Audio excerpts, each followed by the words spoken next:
Shalom, brothers and sisters. Give me a second. Yeah. All right. Shalom, brothers. Shalom, sisters. All praises to the Most High. All praises.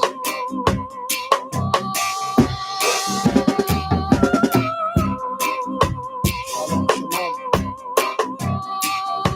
Just getting some stuff ready, brothers and sisters.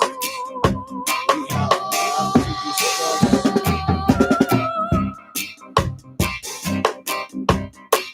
I really need to get a new setup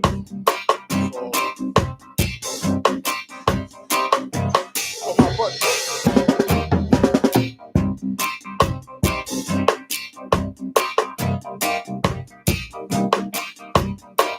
Yes. Our Father's working fast, brothers. I was watching the video of the beloved sister, Cabrera.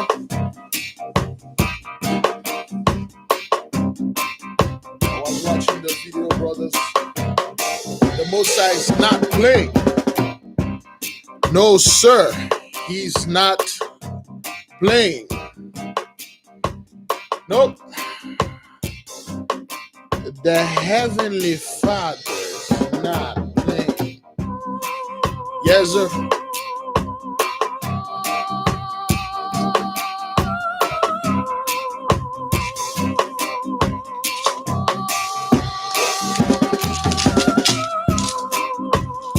Welcome, brothers. Please click the garbage again.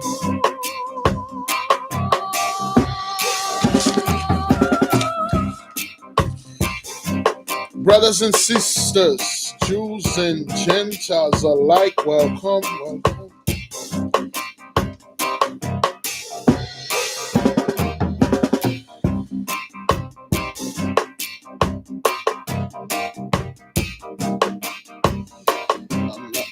Oh, all right. Yes.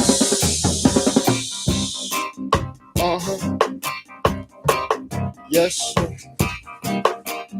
Garbage.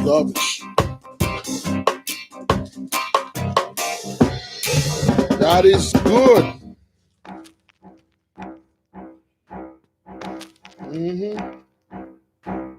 Reason 10. Green sample manipulator. All right, brothers and sisters, we're about to begin. Thank you for joining us. We got a lot to discuss. Like a lot.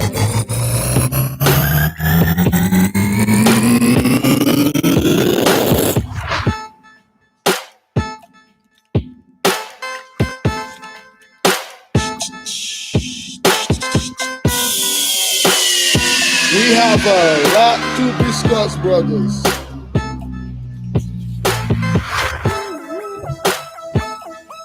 Yes, sir. So many books here, man. I've been Shalom, brothers. I've been studying a lot.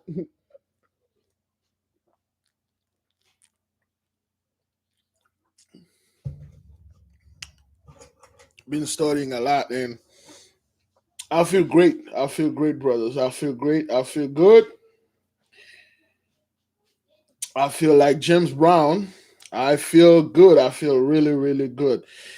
How's the nation going? Jews and Gentiles alike, brothers and sisters. If you're doing all right, and if you can hear me, type 1 in the comment, brothers and sisters. Yes, we will release those music, but the Most High tell me to wait. You know, I can't do anything with the Most High, without the Most High permission. I can't just release music like this and stuff. I have, like, brothers, I have over 400 beats. I got a whole album already written. All I have to do is go to the studio. Well, I have a studio here, but all I have to do is go to a professional studio, brothers, and then start singing and do stuff, because this is broken, and yeah, it's broken. So that's why I tipped it up, and my condenser microphone is somewhere, and I store it somewhere in a closet somewhere. So I would rather to go to a professional studio, to get the music because too much kids, man, too much noise here, man. Too much noise, brothers. Too much noise, sisters. Yes, brothers. We are about to begin the um the lessons, well, the study, of course. Brothers, you're going to see why David was so messed up, brothers. And you're going to see how the Mosai took his prophet, how the prophet used to die, brothers. Beautiful. You anybody aware of the death of Moses describing in this book? I know they put the death of Moses in a couple other books, brothers.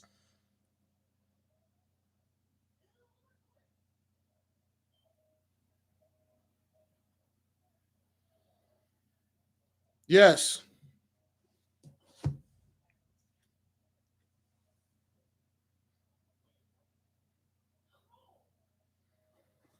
Yeah. Anybody know how Moses and Aaron died? The prophets, the Levites, in this book. I know other books, brothers, but the Mosai tell me to tell you about this book. We got other books, the Bible, and all the books that the Mosai unsealed to brothers and sisters. I understand. For those of you who don't know, please, you have to watch the podcast back, and then you'll be amazed how the Mosai used to take our people. They didn't die just like anybody else. Our people have a specific way to die, just like Samuel, death of Samuel. You will see how Samuel died. For those of you that don't know this, we discussed that in that podcast. Beautiful, man, beautiful. Okay, beautiful stuff. Mm-hmm.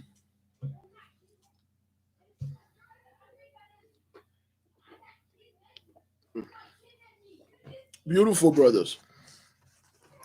Our prophets, they don't die.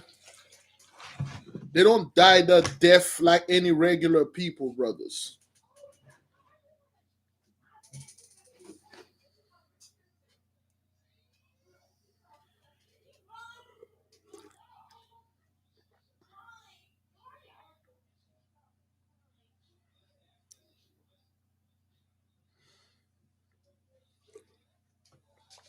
Give me a second, brothers. Give me a second.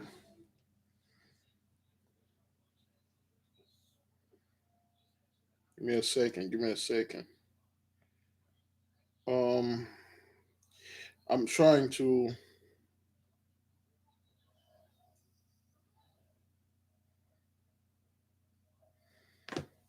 Give me a second.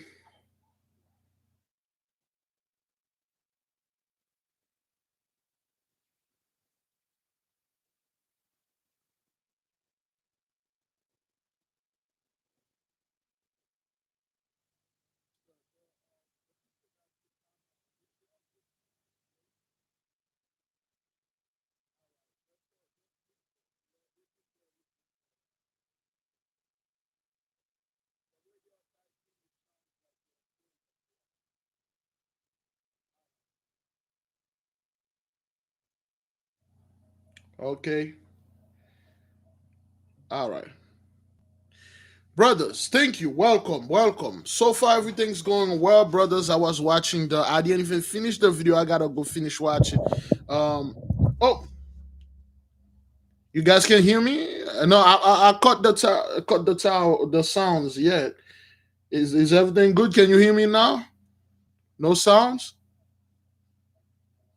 No, I put the stuff up. The people that just got here, I cut the sound off. I was talking to someone.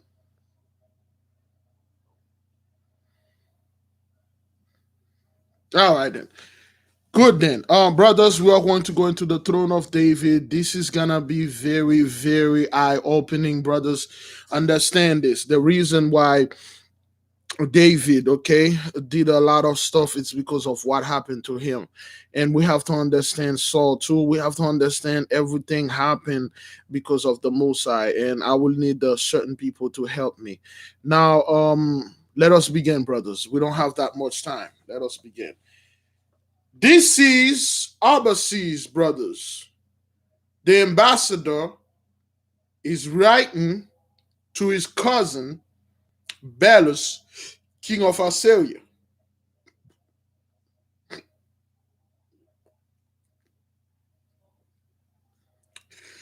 He's writing from Judea and our homeland, well, on our land. He's writing, he's sending the letter to Assyria. So this is what he wrote to his cousin Belus, the king. Shalom, brothers and sisters. This is what he wrote.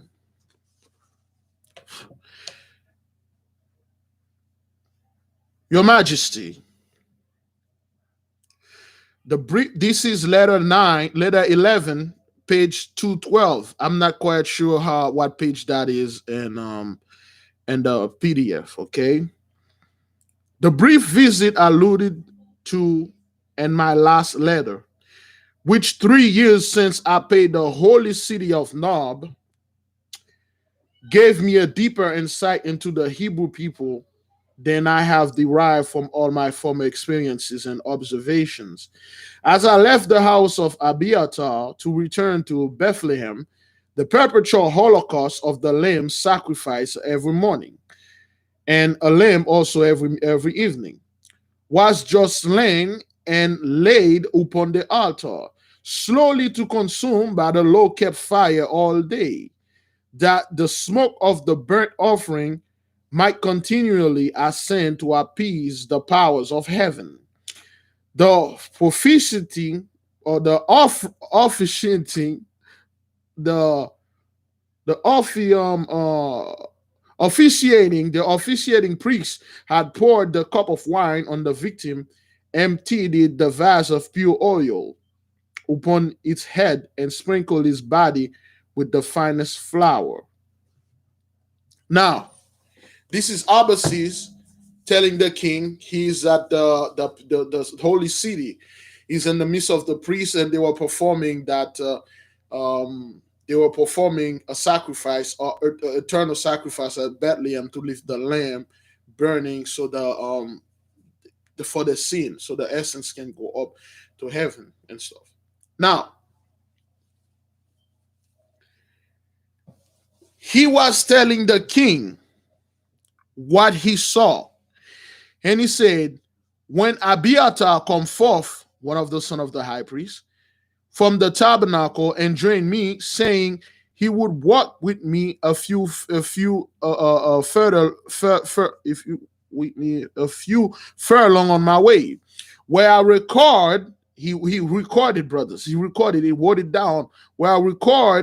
Um, where I record, Your Majesty, his interesting conversation.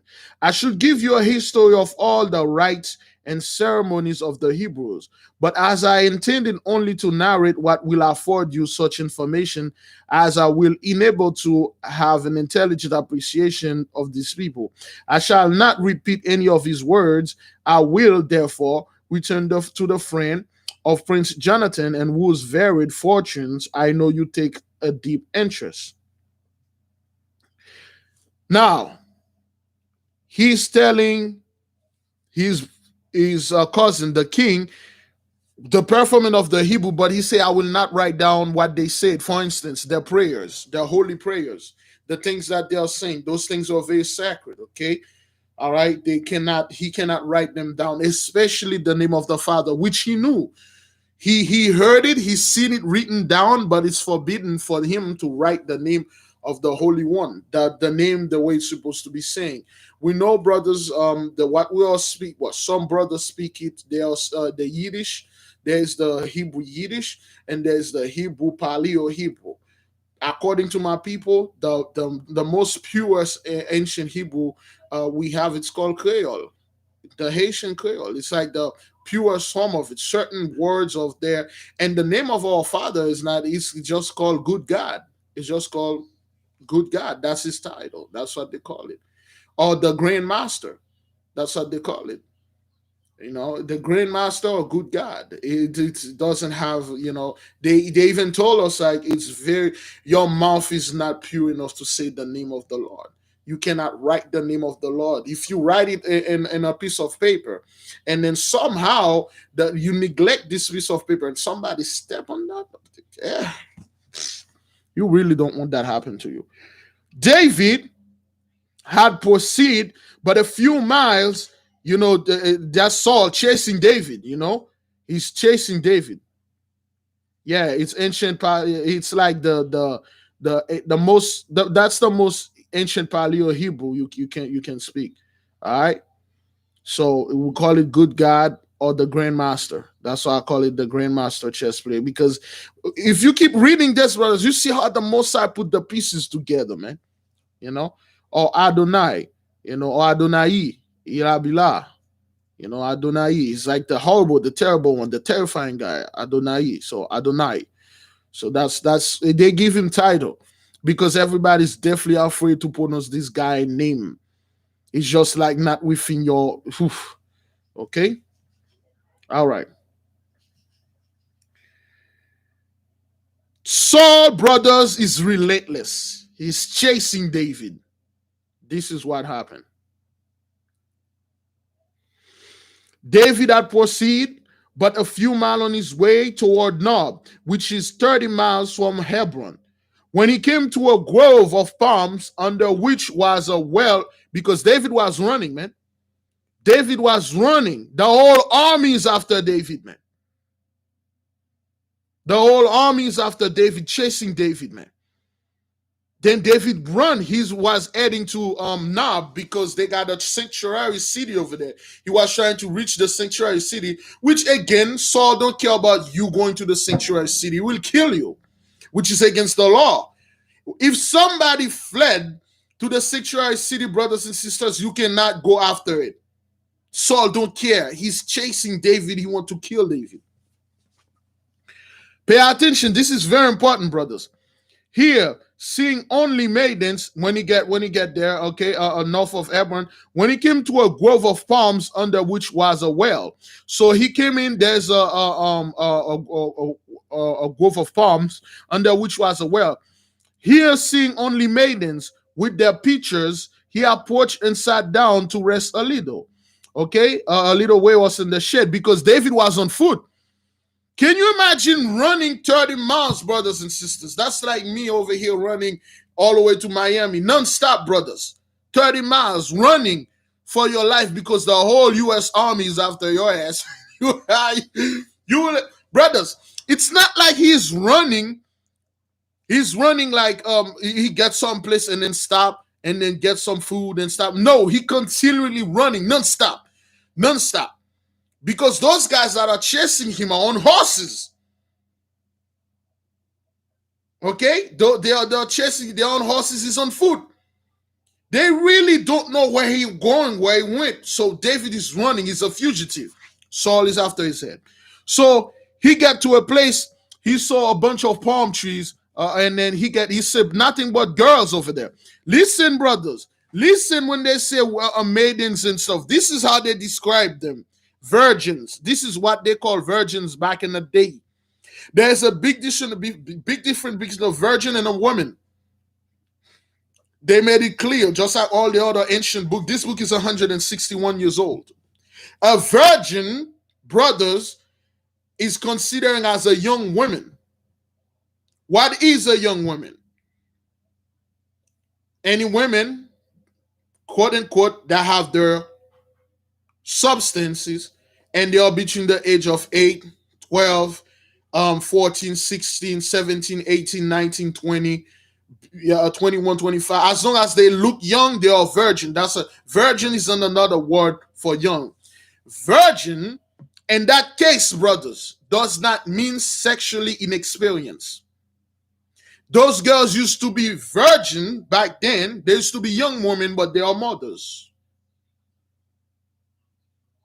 They used to be 16, 15, 14, 12-year-olds, but they are mothers. They already have kids, but they are virgins. When they say, oh, there's a couple of virgins over there, they are young women. All right? You could be in your 20s, you still, quote unquote, a virgin. So a virgin is a young woman. That doesn't mean they are not sexually inexperienced, according to all the ancient books that I read. I read books that are like over 200 years old, and when they're describing virgin, they're just teenagers. All right, mostly teenagers or young women in the early 20s. All right. Now, a woman is a mature woman. That woman is in her 30s. When you look at her, you see she's a woman. And then they say, oh, there's a woman there. There's this woman. And there's another code word. Poor woman is another word. A poor and innkeeper. A poor innkeeper woman is so-called a prostitute.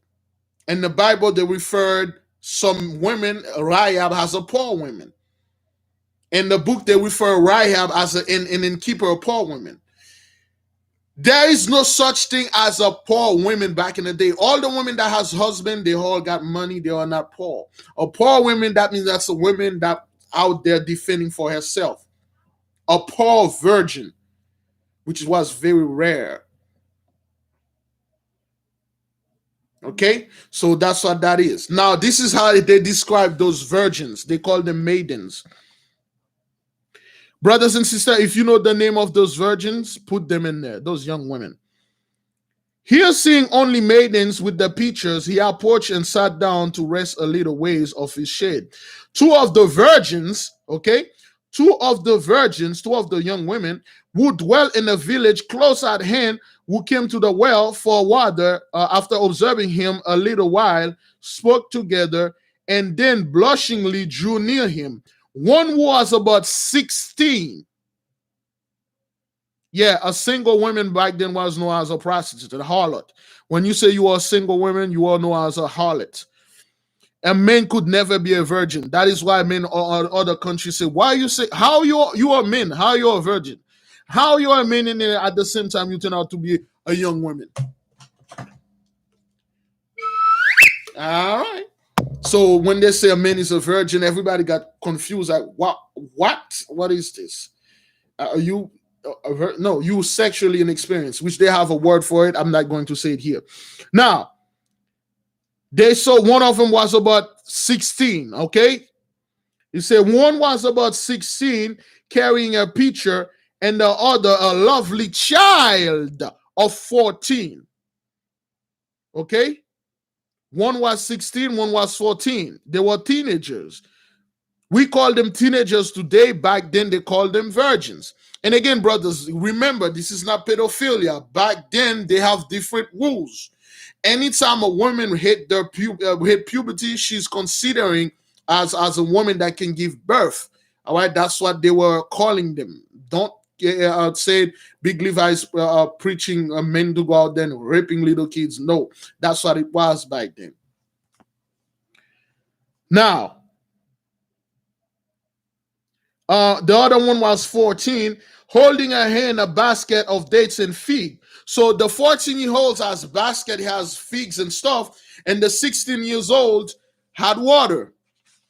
Can anybody tell me their name? Anybody know who those girls were? Those are horrible women, man. Those two girls, horrible women.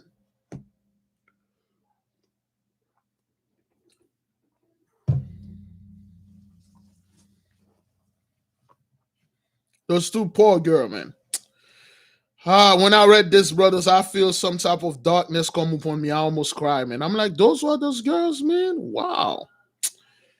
I need to pray harder, brother. Tomorrow we'll have a special prayer for David, man, and Saul. A special prayer. Okay, those are the girls. Okay, Joe, they saw David, and then they're gathering around David. They were laughing and all that, teenagers. They were like gathering and stuff. Yeah, be patient. You know who they are. But they just gathered not far off to take her home. The youngest and the most beautiful of the two, smiling with a kind of benevolent expression and soft eyes, said, "Young stranger," the 14-year-old one came and he said, "One young stranger, you look tired, and I dare say have traveled far. Will you eat some of these very nice dates and figs?" So the young one came in and then he offered David food. Like, you look tired and you look so, because David been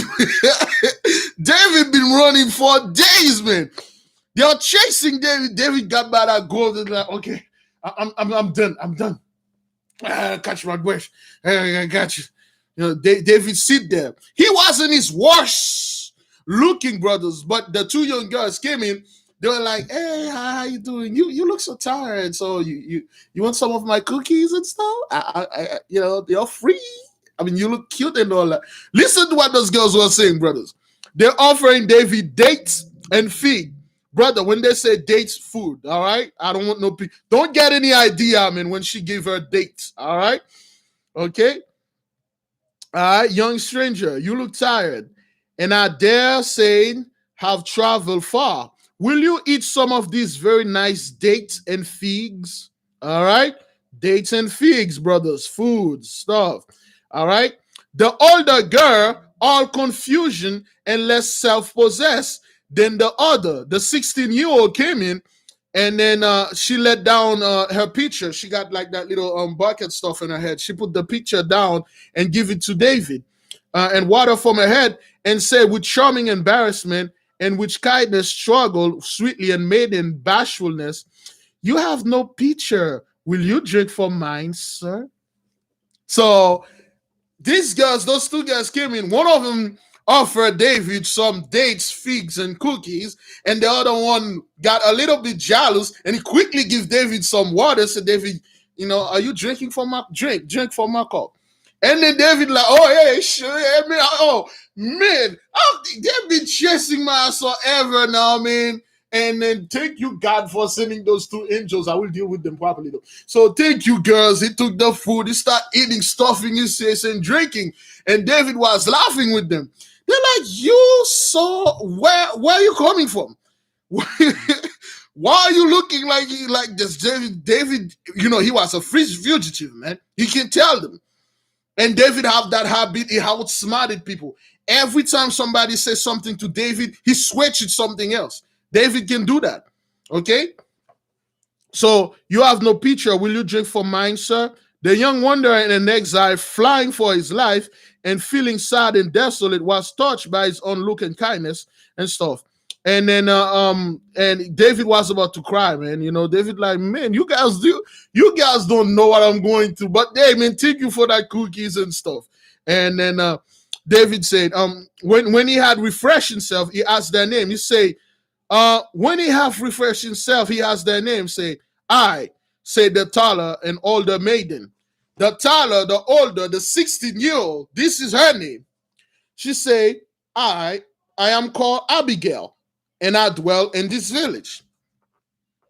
That's Abigail, brothers, the 16 years old.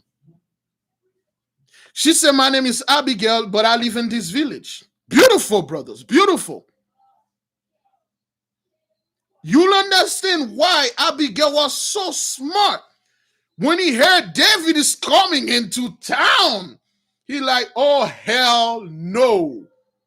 Remember what Nabal did?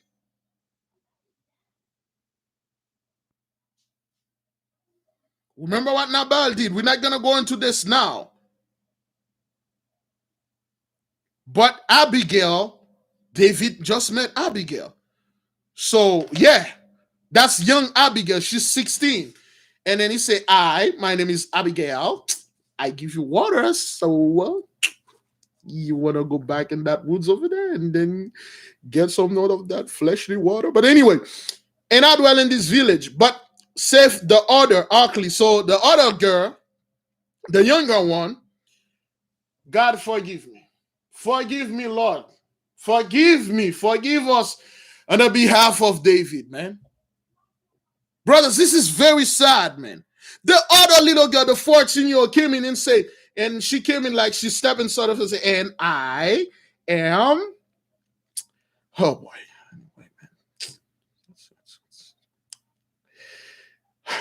The other one stepped into the first one. He said, "She will not long dwell there, for she is betrothed to a rich young Nabal of Judah, and is soon to be married and go to Mount Carmel to dwell. Nay, but thou art forward to give thy information, Bathsheba," say the comely young woman with crimson cheek, and covering her face with a veil, she hid her confusion from the eyes of the ensign shepherd. "Oh, thy name is Bathsheba, then?" he asked, and smiling a little. "Yes, daughter of Amiel, sir," she answered. What is thy name? I am David, he replied. Brothers, I don't know why the Most High did this here, man. I don't know why, brothers. But when I read this, brothers, I felt a sadness come upon me. I'm like, oh, good God. His two women, David met. They give him food and water. He ended up killing both of their husbands. Brothers and sisters, David, not only he ended up killing both of their husbands, he slept with both of them.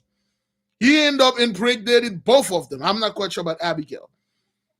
Brothers, this is I'm like, wow, man. And the little girl, oh boy, it's starting to get hot here. The 14-year-old brothers. Yeah, David ended up killing both of them. Anyway, man, I really don't want to say this, brothers. Yeah, Abigail ended up marrying Nabal.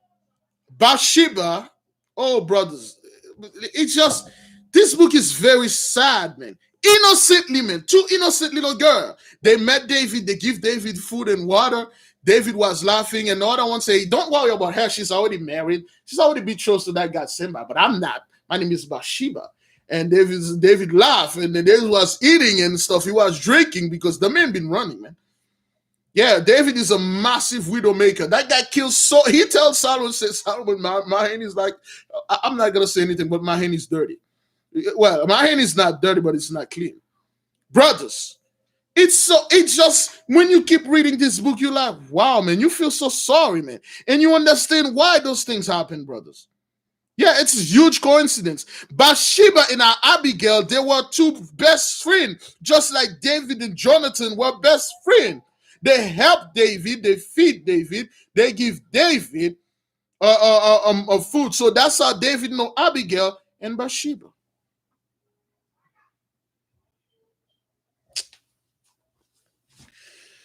Hi, David, he replied. And when David was like, brothers, when David was like talking to them, and David was about to make his move, and then he saw a bunch of horsemen came in. And then he's like, all right, you girls, I'll see you guys later. David, run. David started running. Then they got like four, I think three horsemen, and then a horse and an empty horse coming. And then David run like hell. And then David get into a ravine somewhere, and then he hide. So he saw the horsemen stop. And then they talked to the girls, and then one of the girls turning, and then she pointed in David's direction. And then David stopped running. And then he can't run anymore, but brothers, he got somewhere he hide. So when David hide, and then the husband are coming, and then there's dust, and he couldn't see them, and then they slow down. And then when he slowed down, and then the first one came in. And then David recognized him. David like, oh, hesh, they sent this guy to kill me. I'm in trouble. And then the first one, when he saw David, he pulled the horse and he quickly got down. He come up to David, says, "What's up, sir?" And then he give David he didn't give him the command, the salute. Back then, the salute, when you give a military salute, you give it like this or you give it like that. He came in and then give David a military salute, say, David, we come in peace. And David give him a military salute. And then they came in. And then the first dude, brothers and sisters, was Uriah, man. He was Uriah, man. I feel so bad for Uriah, man. Uriah, brothers, was David captain, man. Uriah came in first, brothers. Uriah came in and said, David, man, we cannot sit there not doing anything for you, man. We left the king, to hell with him. We come here, we want to die with you. Brothers, Uriah, man. For those of you who know who Uriah was, man, my eyes was filled with water, man. I'm like, oh my God. Our forefathers did a lot, man. They did a lot. If you know who this man is, you know they did a lot, brothers.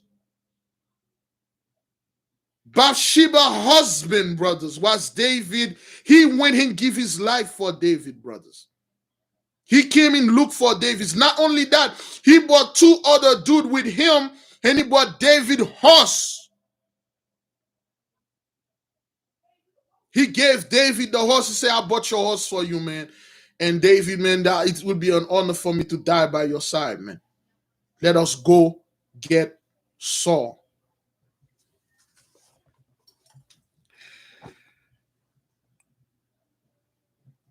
Okay, 3 young men came in. There were 3 of us, man. Horrible thing, man.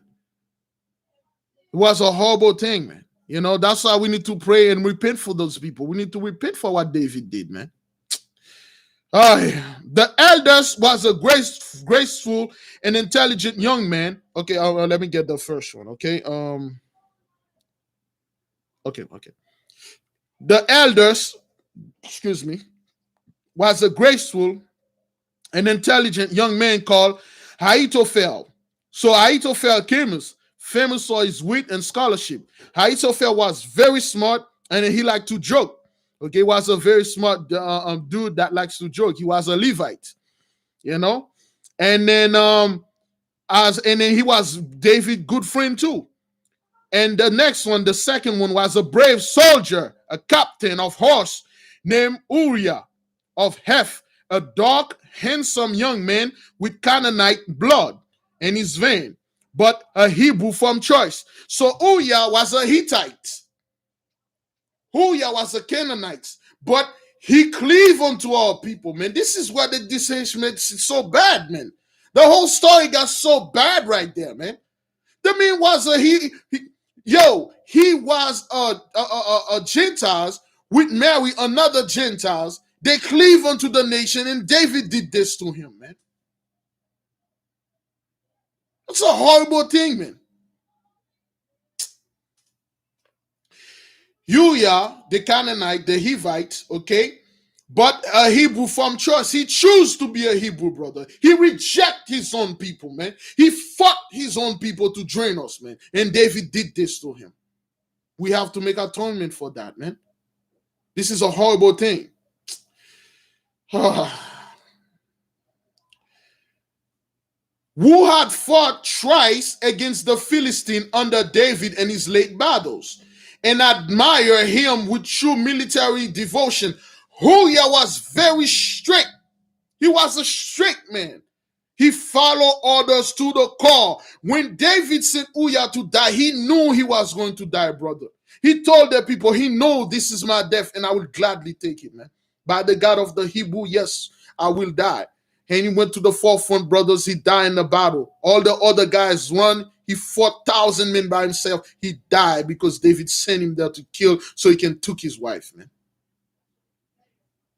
That's one of the dirtiest things David ever did, man. Horrible thing, man. The man was your friend. Understand now why Abbasis could not marry Zailah, the princess, because Abbasis respect that. I would have wished that David did not do this, but Abbasis ended up marrying Zailah, the queen of Egypt, man. This is going to be very long, man. This is going to be very long.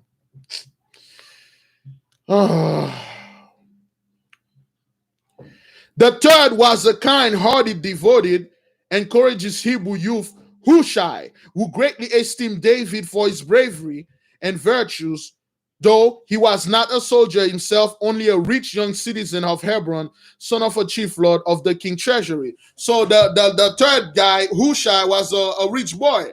His family is rich. He got bored. He like, yo, David, man, I ain't gonna do nothing at home. Let me come over there and die with you, man. So David got 3 of his friends, Uriah, Ahithophel, and Hushai joined him. They bought him a horse, and then they said, let's go run from Saul. All right? Horrible thing. So just now, you find out that David not only met Abigail, which is on the future is going to kill her husband. He met Bathsheba, which is in the future is going to murder her husband. And then he met Uriah. So, and then when he came in, David was like, yo, my dog stinks, yo, man. Say, how'd your Negroes find me, man? And Uriah was laughing. Uriah said, we found you. We wouldn't find you. If it wasn't for those 2 virgins that we met down there, we wouldn't find you. And then David said, really? And then David was on his horse. They were riding and talking. And this is and David's Uriah say, you know what happened? What a brothers, this is where this thing gets so sad, man. Uriah say, you know the coincidence is those two girls we met. They said you were so cute. You know the tallest one said you were so cute, Abigail. David like, nah, don't say anything, man. And then the younger one, he's actually my cousin, Bathsheba.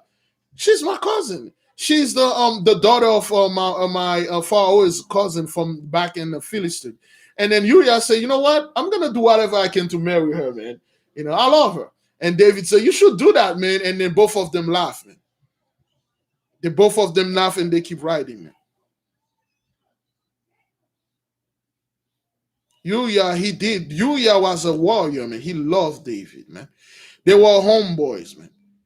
And David turned out to be a scumbag. And you'll understand why. Because David, brothers, PTSD was too much for David, man. Oh. So, now, you got four guys. You got David, well, let me get this dude name straight.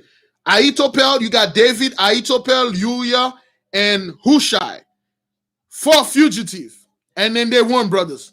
And then they're running. They get to the Jebusites, and then they get to the deep mountain under the castle of the Jebusites.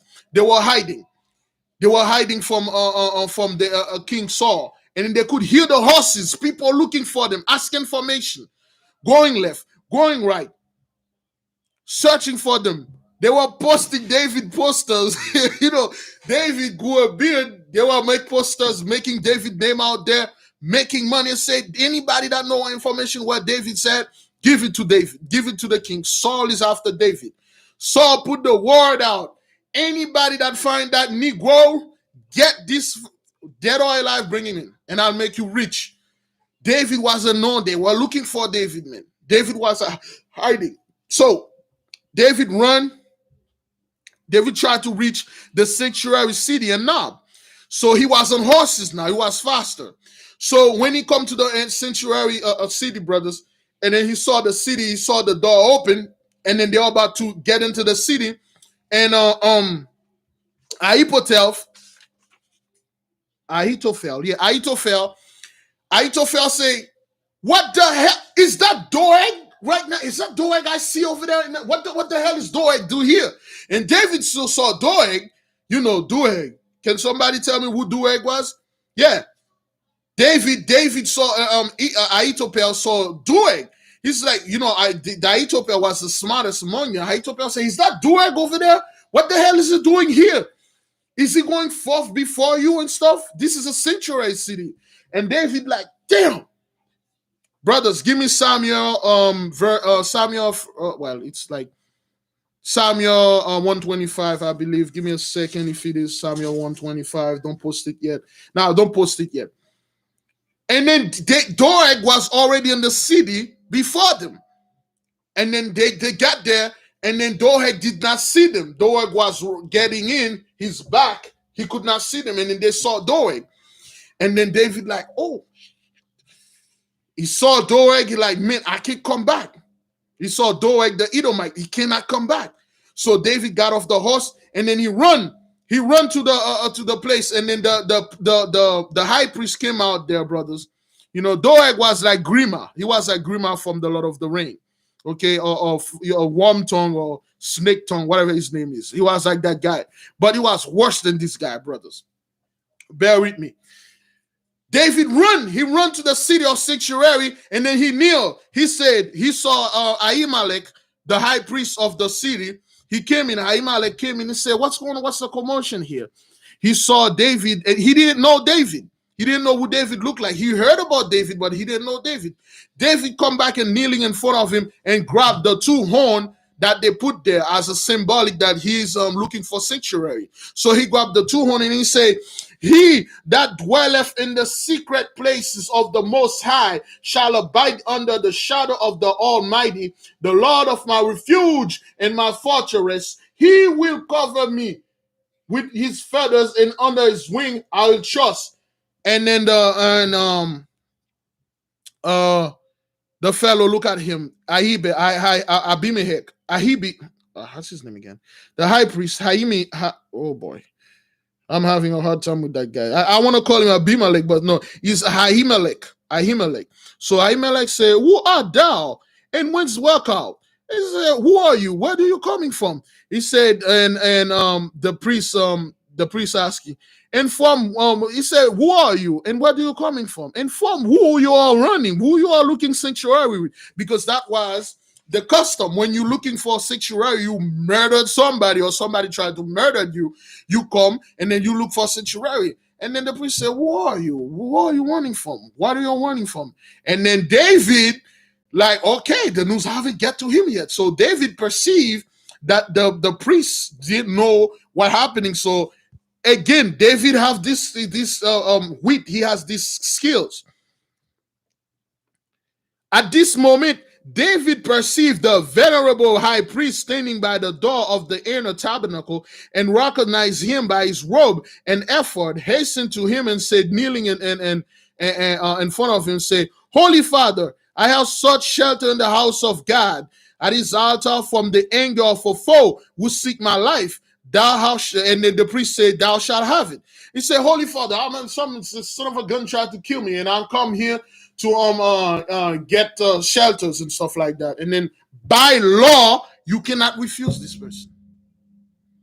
By law, that's what the law says. I'm not saying this. By law, you cannot refuse it. It's unlawful for you to refuse anybody that come in the sanctuary city fleeing for his life. You refuse it, the Lord will have vengeance upon you. And the priest said, "You shall have it, my son. Stand up." He said, "Then who's after you?" "I'm hoping it's not Saul, man." "Oh, that scumbag Saul. I'm hoping it's not Saul." "Is Saul after you?" And then David quickly said, "Hey, I'm hungry, man. You got food here?" And the priest, because it's the law. The law says you have to feed them. And then David said, "I'm hungry, man. You got food here?"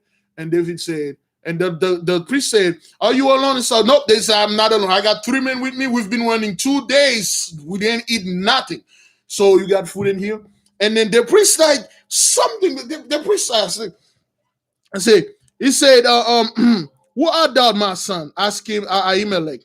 Um, he said, "House of God. I have such shelter in the house of God. Hang on, so my foe, thou shalt have it." "Who art thou, my son?" asked Ahimelech regarding the prostrate youth and the rest rays of the ground. He said, "David, the son of Jesse, the champion of Israel. Rise to thy feet. I have heard so much of thee, young man. What art thou here alone? Art thou not chief captain of 1,000 in the king's army? Why art thou running from? Shouldest thou flee in this way? And has thou falling out with the king? I have heard that he loves thee not. I trust it is not from him thou hither.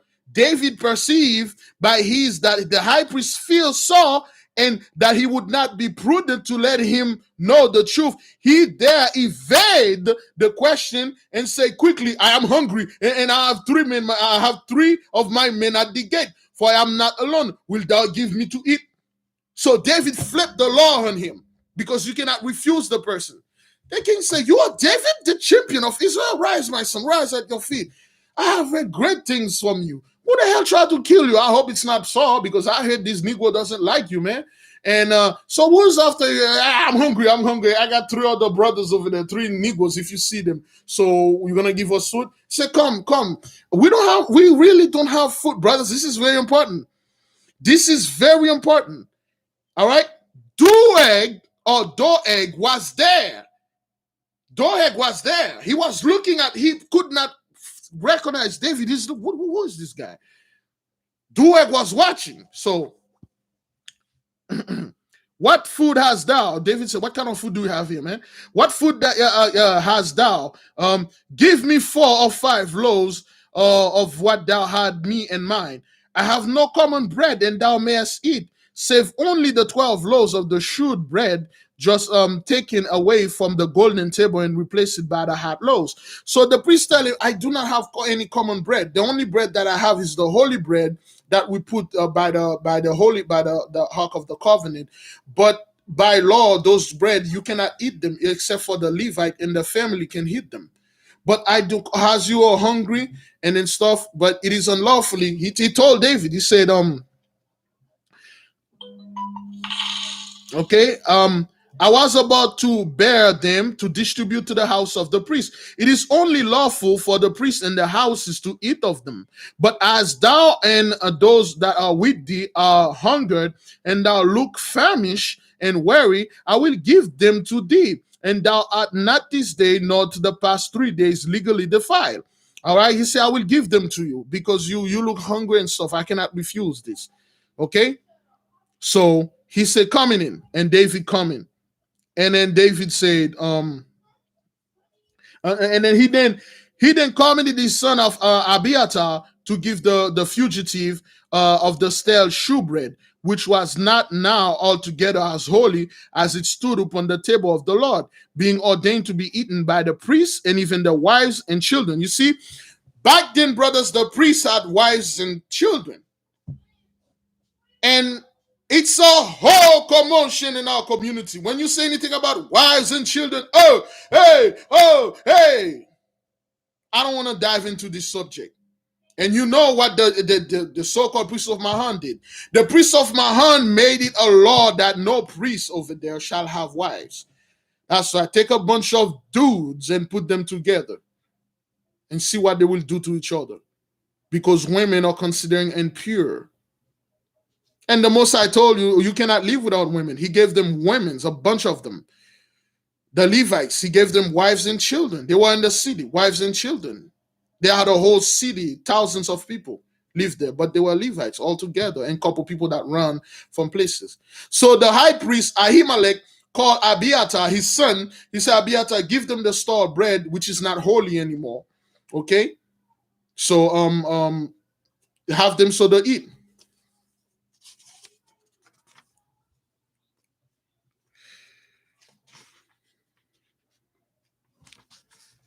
There you go.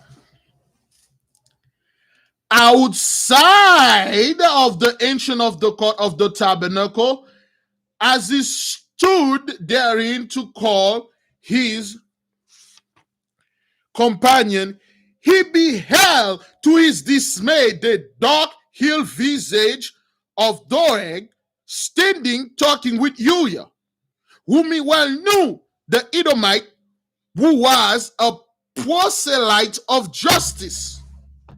Define this word, brothers.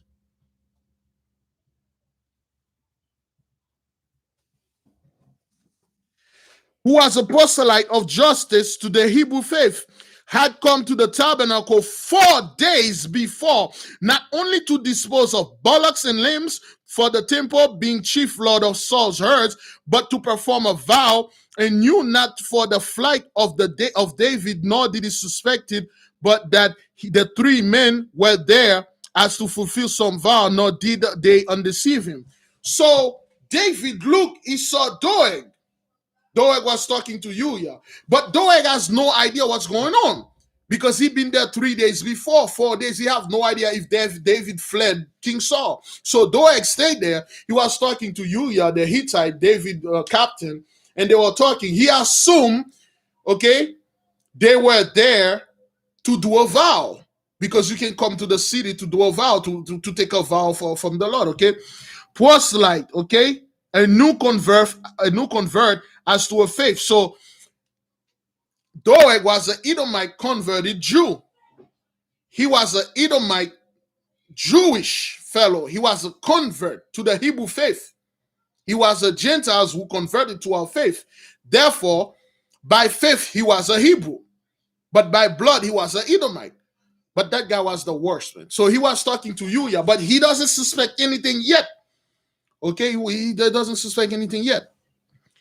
When therefore he turned and saw David laden with the sacred loaves, called to them, he looked amazed and began to suspect something wrong. He was too profound of dissembler, however, to betray his suspicion.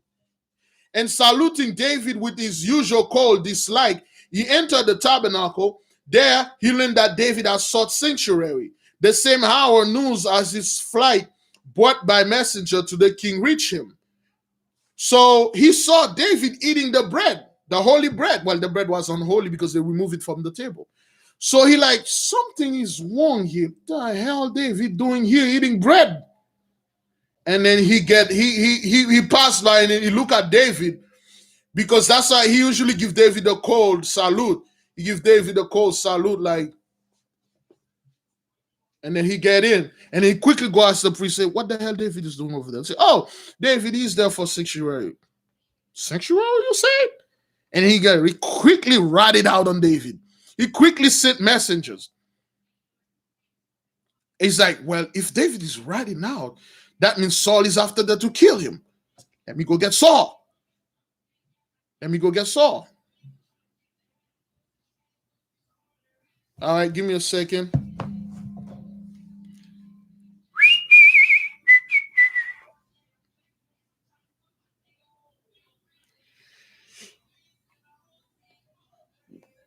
All right. Oh boy. Give me a second. There you go.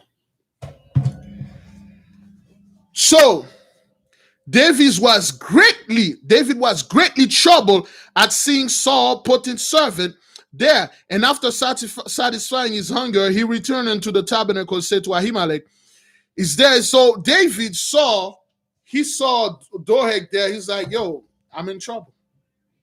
I'm in trouble. And then he went to Ahimelech, said, Ahimelech, is there any weapon here? Because the Levite never bear any weapon. They don't need any weapon. Nobody ever attacked them. Nobody ever dare attacking them. Not even the enemy. When they come up with the Levite, they don't kill them. They just back off and get the hell away from them. They didn't hit any gun. So David come and say, Ahimelech, you got any sword and stuff? Ahimelech said, no, we don't have. You know what? Actually, we do have a sword of Goliath. You know the Goliath that you killed? And then we have his sword and a couple of his stuff over there. They're over here. They're wrapped up in this and stuff. And David said, I don't have any weapon and stuff. Well, this will do. And then he went in there. He took the weapon. And then he said, takes. Doeg saw that. And then he said, now, if Doeg come upon my loin, he will have no faith. That is why our brothers always carrying weapon. Okay? And brothers, David come to the boys, the riders. He said, Uriah, Ahithophel, Hushai, we cannot stay here.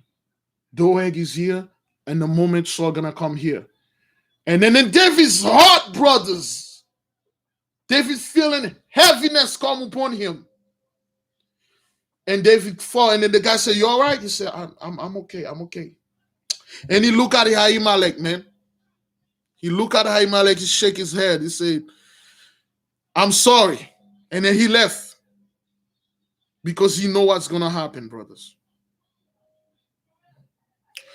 David took Uriah, Ahithophel, and Hushai. They left. Brothers, the men was stressed. They were keep chasing him. And David said, my own land is unsafe for me, said David. He regard, and in this land of the Philistine cannot be more. So David reached he reached the border. He could not stay in his lane, in the holy lane anymore. So he was next to the Philistine lane. He said, my lane is worse. My lane is not safe. Canaanites, the Philistine, will be even worse because that's where my enemy is at. What the hell am I doing? Where am I supposed to go, brothers and sisters? And then Uriah came in. Uriah said, my chief, said Uriah, the Hittite, thou knowest I am by descent from the ancient Canaanites. I lied to this Philistine. I have friends in their land. Trust yourself rather to strangers than to your countrymen. You see where that saying come from? Trust your enemy than your friend, or I don't know what they say. Trust your enemy. I trust my enemy more than my friend, or something, some crap like this. He said, trust yourself rather to strangers than to your countrymen. That's who you come up with this quote, okay? I'm not saying 100%. That's what it means. He said, trust your strangers than your countrymen, whose hands are armed for your life, okay? The enemy of my enemy is my friend. Okay, so now he told Saul, he told David, the Philistine is the enemy of Saul, which is your enemy. Now those Philistines are your friends. You ain't got nowhere to go, man. You can't stay here. Saul gonna kill you. He say, I'm a Hittite, so I have friend over there in Philistine. Let us go over there to the Philistine. Let us dwell in their land until this chase is over. So Hittites, Uriah, the Hittites, he took David, brothers. This is sad, man. Keep your friend closer and your enemy closer. Yes, because your friend is the one. He's the one that more likely going to kill you. So Uriah take David to the city of Gath, where Goliath had to stay. He bring David over there, and Uriah said he called upon the king. The king name was when David reached the gate of Gath, where Goliath dwelt, he was received by the magnificent. But listen, brothers, this is how they received David, brothers. The king of Gath, where they killed that champion Goliath. This is how they received David. When David reached the gates of Gath, where Goliath dwelt, he was received with the magnificent Babylonian king with frankincense and hospitality. For the Philistine rejoiced to have so powerful warrior taken from Saul and added to himself. These people, being a nation of warriors, respect valor. You don't have that anymore. Brothers don't respect valor. Enemy don't respect valor. They had valor. They say, wow, we got David coming over there. He betrayed his king and he come here. Hey, everybody, hey, David, we know you kick our ass and all that, but we have respect unto you. And then they were the whole city playing music for David, and David is entering the city riding his horse. Like, yeah, that's right. So good. Negroes ain't gonna kill me. They were definitely afraid of David. So the king had big respect for David. Say, David, if you are Saul's enemy, then now by Baal you are our friend. Come, man, let's eat, let's drink. See, we did told you Saul was a scumbag. That guy's a scumbag, right, David? Well, then come, let's see. They brought David in. They feed David. They give David houses, and they make a decree. Nobody should touch David out there. Nobody. Nobody do David. And then they quickly give David 1,000 men, 1,000 warrior, 1,000 bodyguard. They say, David, you control this army. This is yours. This party is yours. A few days, David already in the city, already control more men than any men that ever be in the city except for the king. That's how much respect they had for our people, man. But things have to happen, man. Things have to happen. So the king, I forgot his name again. I had his name here. He said, if you are if you are enemy of Saul, you're our friend. But something happened. When the generals, the captains, all the big dudes were there, they saw David riding in the city, coming, training the army and all that. Those captains, some things start going around, okay? And then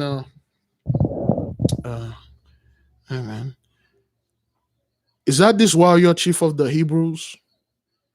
Is he not a mightier king in Israel than Saul?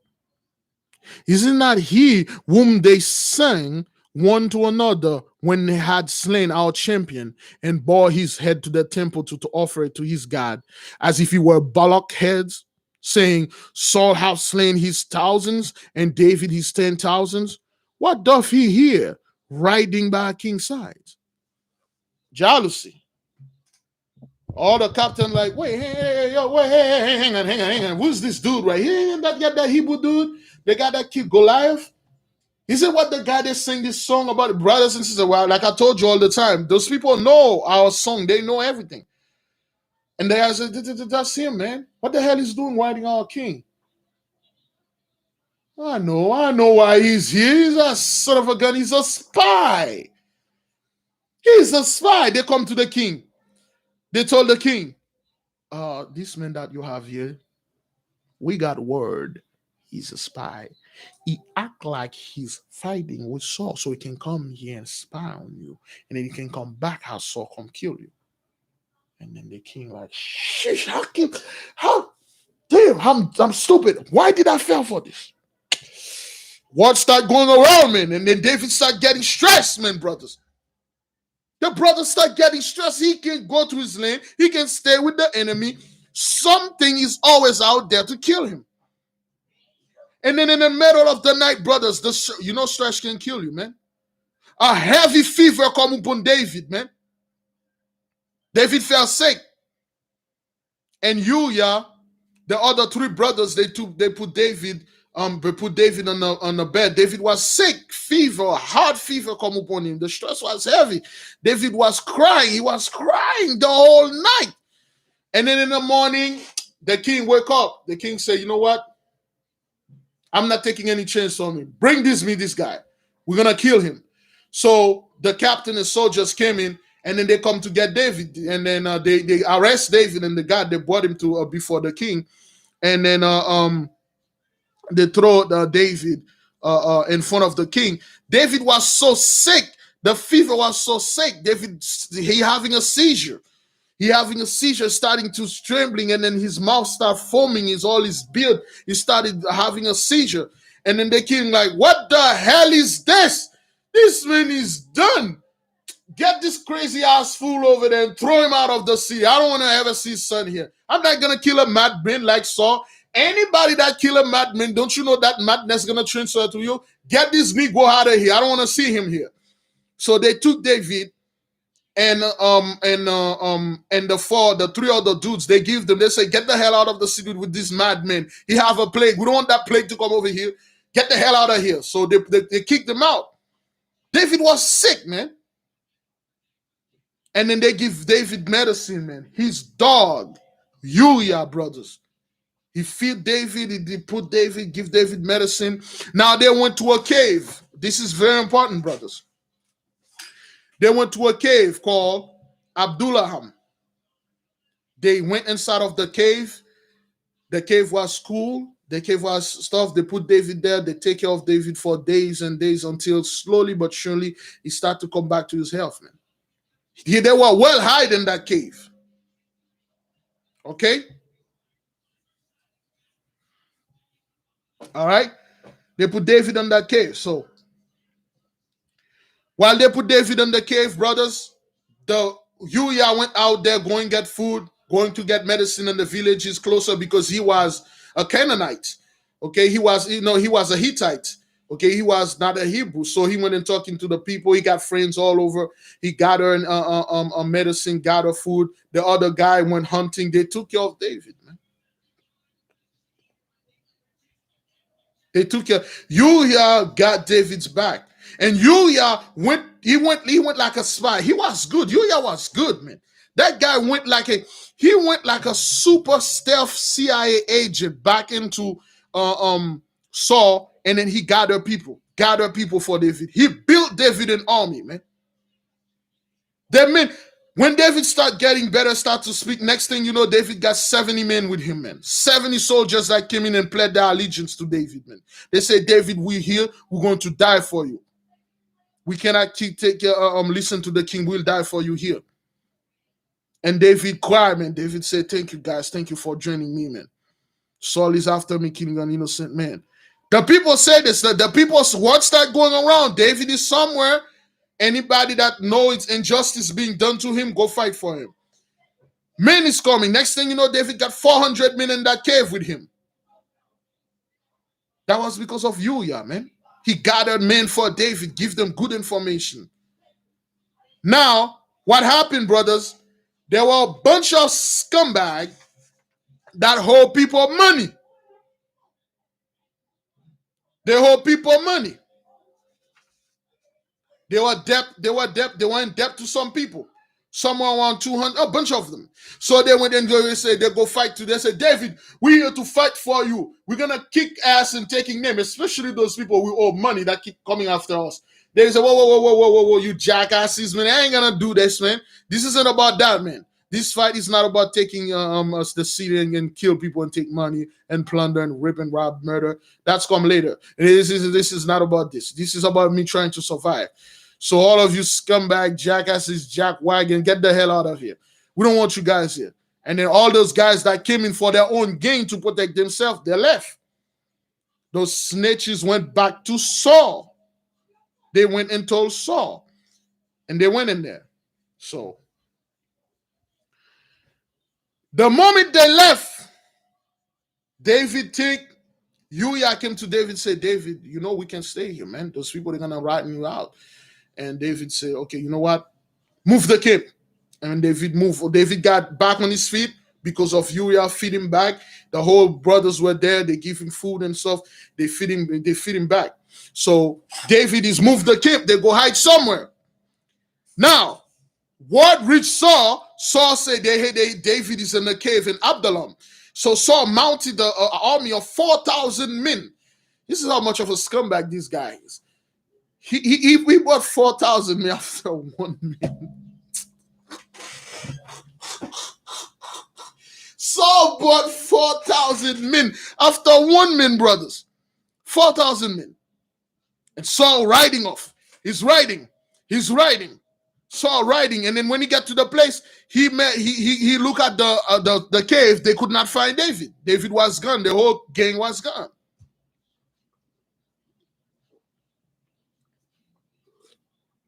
Here's another interesting thing that happened, brothers.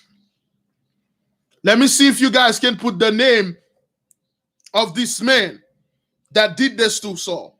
And then Saul came in. Saul was angry. Saul like, what the hell is David, man? He saw a herdsman taking care of the flax and stuff like that. So he ran to him. He said, yo, do you know where David? Said, yes, my lord. I know where David is. David went north that way, and his men, they just left. If you go there, you'll find him. And then Saul like, yeah, all right, forward. The all 4,000 men went forward. You know what it takes to 4,000 men to go for 1,000 miles north? When they get in the north, brothers and sisters, they get to the village where that men tell him, nobody there. Saul said, you see what that? We see what is this? How the hell they see? Hey, there you go. I've been saying this. I've been saying that nobody respects Saul here.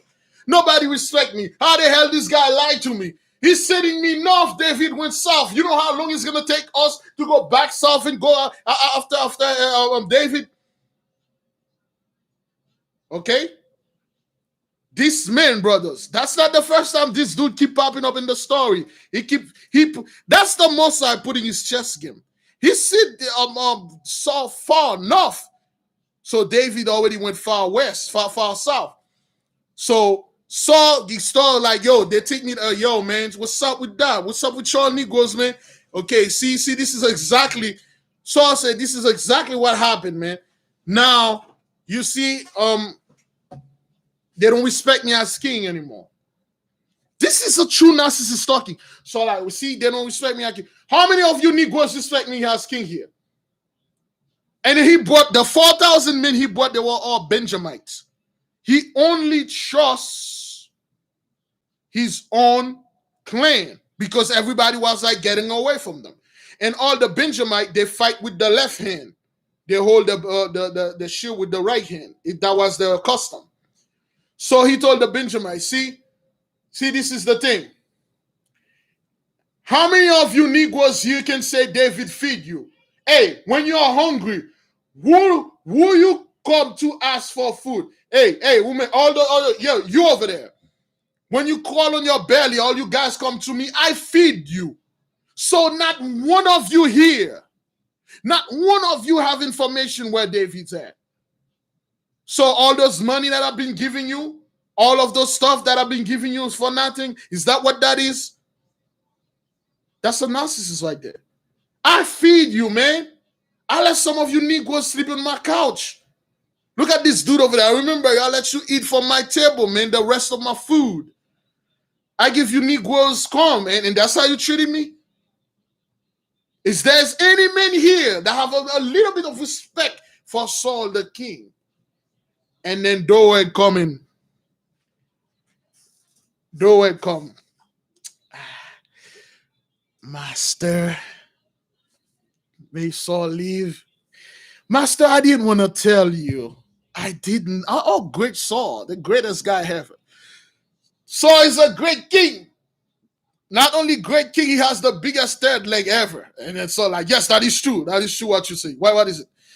Master, forgive me. I didn't want to speak out of turn, but what happened is 2 months ago, my master, and I was in the city of I forgive you, my master. I was in the city of the sanctuary when you sent me. I was about to dispose some of those bullocks, master, and forgive me. You know how snake do their tongues, so forgive me, master. And when I get there and I saw David, master, you know what happened? Ahimelech give David food, he gave the shelter, and gave the sword to kill you, master. What? You got to be kidding me. See, I knew it. I knew it. I knew it. I knew I'm losing power. I knew it. Those Levites over there, they know this. They didn't tell me anything. You know what? Let's go. Let's go. Let's go. Let's go. Let's go. Let's go to North. Let's go to North. Let's go get those Levites. Brothers.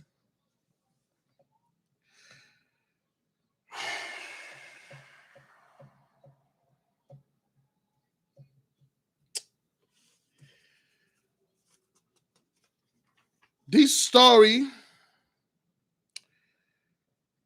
that I'm about to tell, brothers,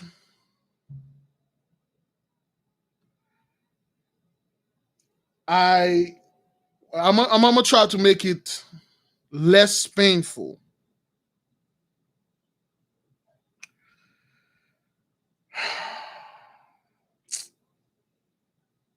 Damn it, man. I'm not quite sure how to tell this story to you. Give me a second.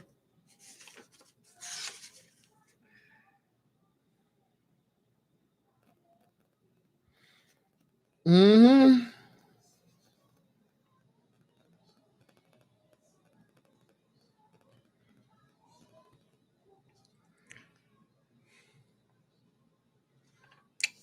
All right. Well, now Saul is heading to the city, brothers, to the Levite, to the sanctuary city. Words go around. Hear Jonathan. And Jonathan came back. He went and see David. And not only Jonathan saw David, brothers, he bought David stuff. And Jonathan and he talked with David and stuff like that. They were all there. And he brought David news. He said, David, this is what my father said before he left. He said, if he cannot find you, if he cannot kill you, he will kill your parents. He will go to your home, Bethlehem. He will kidnap your mom, your dad, your brothers, your sisters, everybody, kill them unless you surrender yourself to them. So David alarmed, and then David said, wow, I can't let that happen. But there was a prophet there. His name was God. Okay, like a Godite. He was a god. Well, he wasn't a god. His name was God. So he went to David. He said, David, this is what you can do. Give me your mom and your father. I will hide them into the Moabite country. Okay. So because back then, God the seer, yeah. So he was friend with the Moabites. So he took David's family. He went to the countries of Moab because they were a good friend back then. And the king of Moabite received David and his family with open home. He said, David, welcome, David JC. He said, I'm receiving you. Saul is a freaking jerk. In the past, Saul insulted them. They had peace, though Saul went over there and insulted them. So he said, well, since David's grandmother was a Moabite, because they believe Ruth was a Moabite, but like some of you know, in the book that you read, Ruth revealed to the king she wasn't a Moabite. She was born in Moab, she acted like a Moabite, but she was a full-blooded Israelite. That's what she said in that book. All right, read the book, brothers. Now, And the king of Moab said, "We welcome here, David, and your family. I'll take your family." The king give David's family a nice place in their palace, and then he protected them. He protected them from King Saul. Now Saul heard of that. He mounted 4,000 men, and then he was heading to Moab to go kill Saul, David's parents. And then while they heard that, the Philistines, while they hear Saul left with 4,000 men, they invade a part of the city because the Philistines were very smart. They keep waiting until the Saul leave with the army. They invade a part of the city. They plunder the part of the city. And now Saul, word went to Saul. They say, "Saul, okay, there's a part of the city that being plundered. What you gonna do? You're gonna pursue after David and go defend your kingdom." Ah, damn it! All right. Let's get back. Let's get back. Let's get back. 4 of his 1,000 men get back, and then they fought the Philistine in that city. 1,000, they beat them, but 1,000 of the men of Saul died. So 3,000 left. He had 4,000. See, that's how the Mosai did to him. The Mosai keep making chasing. While he got David at his claw, something happened. He had to stop and start at zero again. The Mosai like doing that to him. The Mosai run him. All right. So, all right. Now,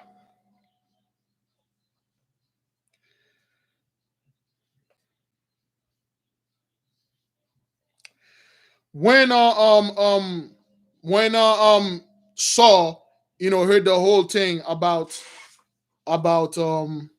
Ahimelech, where they take care of the city, so he's heading now. He got 3,000.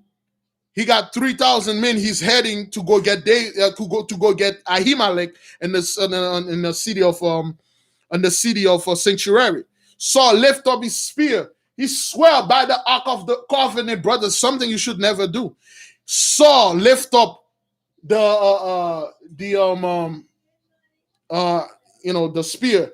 He swear by the Ark of the Covenant, he will kill Ahimelech and every single person in the city, men, women, beasts, and child. He'll kill everybody with his javelin.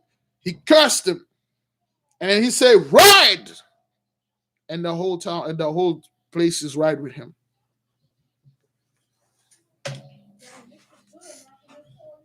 As he approached the city of God, the smoke of the perpetual sacrifice was rolling in dark clouds skyward.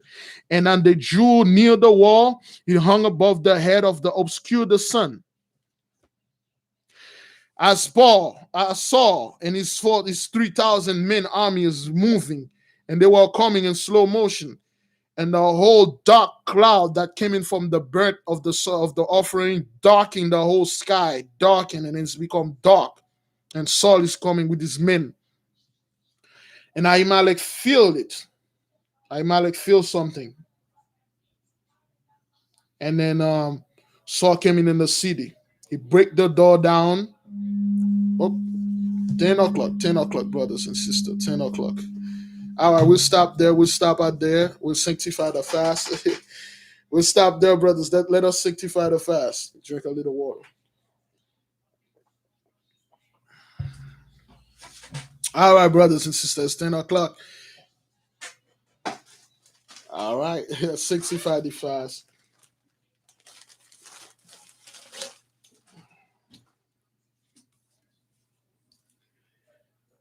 There we go. By the power of the Most High vested in us, we are calling upon Abedel to come and certify and sanctify this fast. Today is day 25, brothers. The sun is down all around. Some of us already eat. For those of you that forgot, please eat. Sun is down on the fourth part. May Father, the Holy One, the Eternal One, have mercy and look upon this fast with respect. May He have respect unto it. Thank you, Father. May you deliver your people with the great deliverance.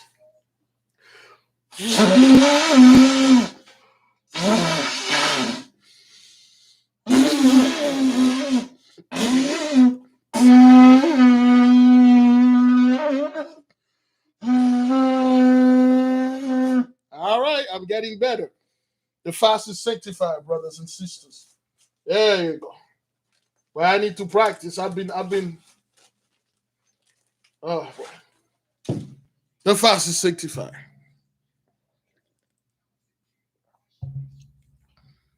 All right, brothers, we're going to take a little break to read certain emails that I have from the people. All praises to the Most High. Oh, boy. Mm-hmm. It's an error.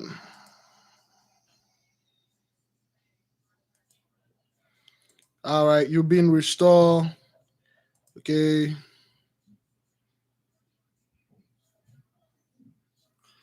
The beloved brother just get another book there. Let me start that. Let me see.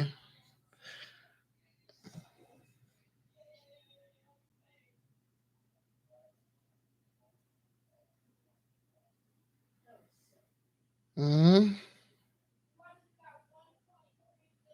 Okay. Our sister, I'm not sister Brenda. All right, we'll pray. All right, we'll pray for the sister. I have a prayer request here. Mm-hmm. Okay. All right, brothers. We have I believe oh boy, a praise report I had somewhere right here. Okay. Somebody sent me something. Oh, is that what that is?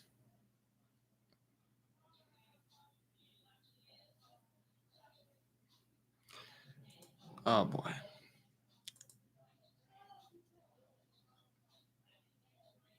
All right. I thought I had something very important here, but oh boy. Okay. All right. Um. Good. Good. All right. We're good brothers and sisters. So, should we keep moving, brother? We give a little at 10 o'clock. We give a little 2 or 3 minutes break. Should we keep moving, brothers and sisters? Mm-hmm. This is gonna be hard to bear.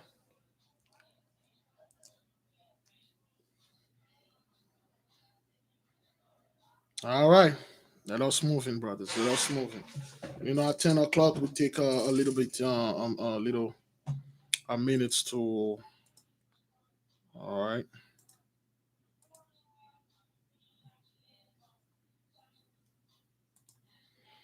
All right then. Let us moving. Saul come to the city. The smoke that came from the sacrificial lamb darkened the sky and darkened the sun.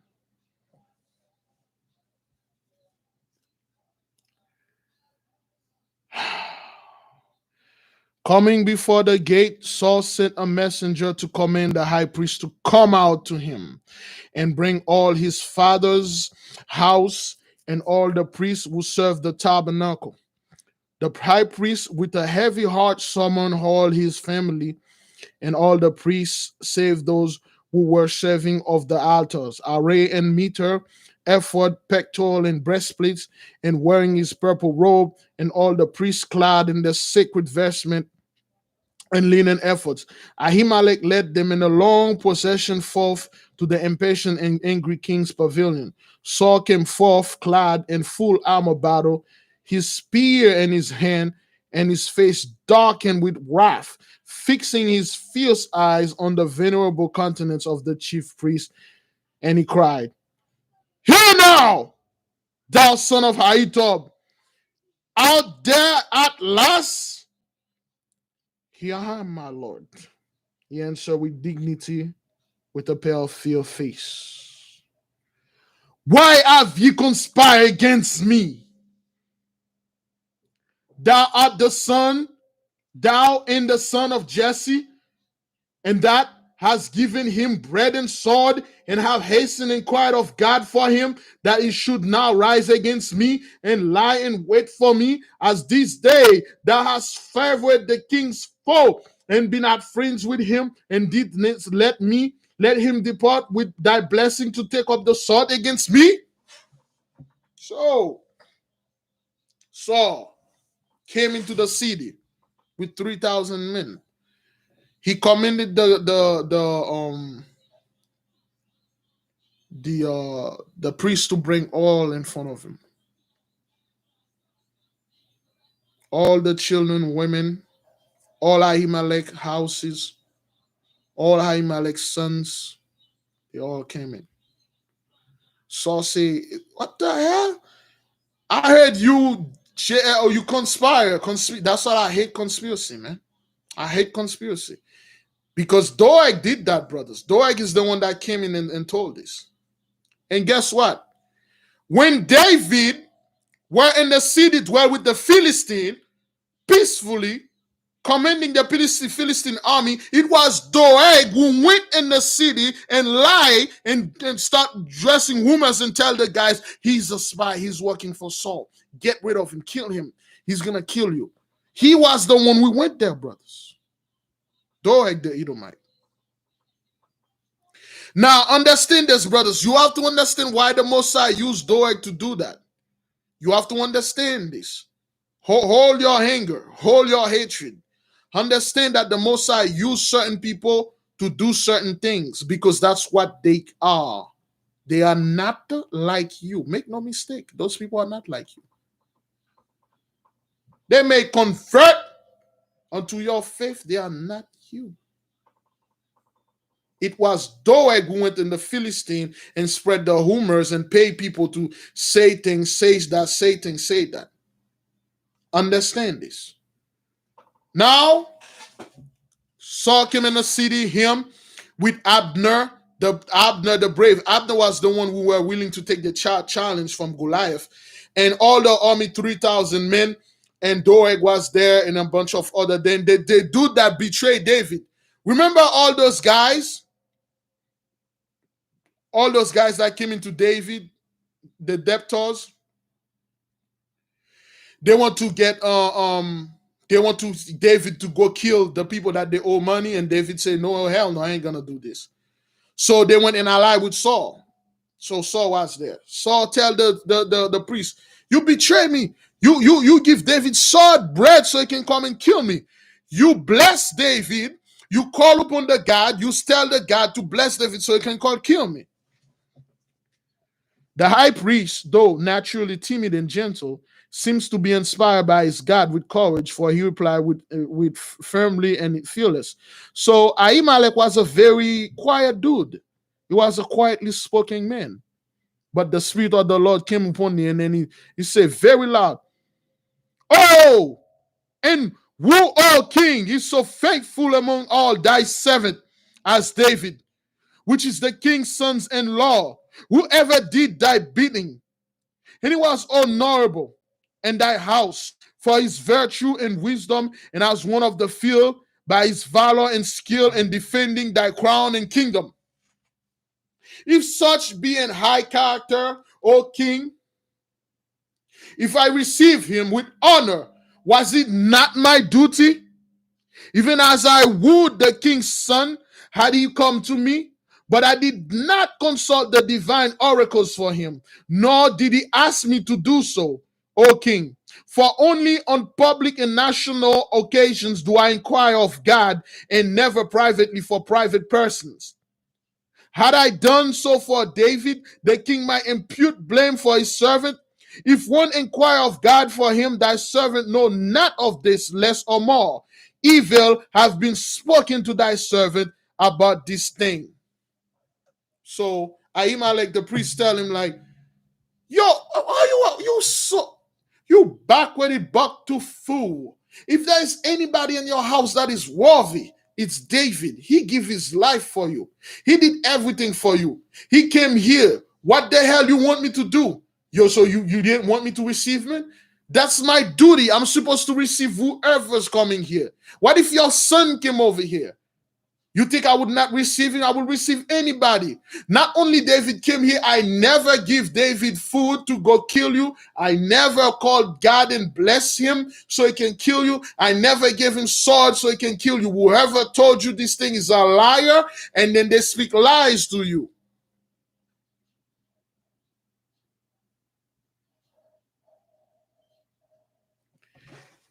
And then Saul said something very rude. They say, thy words avail not. Thou shalt surely die. Say, hey man, you think what you say he's gonna get you out of this? Your words do not sway me. You and your whole family shall die. Thou shalt surely die, Ahimelech, thou and all thy father's house. The king the king with the countenance black, with the profoundest displeasure, turned to his bodyguard of 2,000 men who were standing in armor, sword in hand, about him. Abner, he said, Abner, turn and slay these hoary priests and all his house and all the priests here before me with the sword. They belong to the son of Jesse, because they sheltered him when he fled and did not show it to me. Let them eat to death that their Gibeonite slave with them. So, Saul, brothers, Saul did not have the dark spirit upon him, brothers. That was true Saul talking. And he turned around and he called Abner, the general of his army. He said, Abner, kill them. Kill all of them. They are enemy. They are side with Jesse, Jesse's son. He didn't even say David. He said, kill them. All of them. Even the Gibeonite slave. And Abner stands firmly. He looked at Saul and say, hell to the mother of him. No, I will not kill them. Abner and his men didn't move a finger. Abner said, out of your freaking mind, those are Levites. Those are the priestly wood. Those are the people closer to God. You touch them, you touch the Most High. I will not kill them. Well, if there ain't anything, I will kill you. Yeah, Abner was an honorable man. He died very badly, a horrible death. But Abner was the general of the army. Stand down, man. Everybody stand down. Nobody move. You look at Saul and say, we will not murder those people. Those innocent blood will not be upon our hand. All praises to the Most High, brothers and sisters. All praises to the Most High. Understand this, brothers, why the Most High do this. Now, the Most High brought the death, yet he caught the death. He put the righteous. He set the righteous apart. The righteous sin in there. He was a brave man. Abner said, "No, oh hell no, man. We'll not kill those people. They didn't do anything wrong." And Saul into a rage. Saul got so angry. Saul said, "God dang it! Nobody want to obey the king. You know what? There is only one man here I can trust. Doeg." Saul didn't even finish the word. He said, Doeg, go over there and kill. Doeg didn't even wait. His eyes swollen with blood. He just jumped out of his horse and then he started massacring the priests, man. Start cutting them. He killed Ahimelech first. He cut off his head, man. Doeg the Edomite. He flew first and then cut off this dude, the Ahimelech head off, and killed the women, killed the children, and all the 200 men that went to David. They want David to kill the debtor. David didn't want to, and then they start massacring the city, brothers. And the people start running. The whole place is a chaos. People are running. Abner stand right there, stand still. He told the army to stand down. Yeah, he was a natural born killer, brothers. That is because why? That's why the Most High built those people. That's their duty. And I keep telling people, man, no matter what you do out there, you can hide those people, give them another name, say they died, that true color will always show. His eye was white and then turned red And he, like a demon, he start murdering the people. He start chopping them with the sword, chopping their head, killing the women, killing the city. The whole city, brother, was blood. Everybody's running. Abiathar, Ahimelech's son, ran and hide under the altar. They massacre all the men. They massacre all the women. They massacre all the children. They massacre all the goats. They massacre all the sheep. They massacre all the bullocks and the cows. Every single thing, brothers and sisters. Doeg and his men kill everything.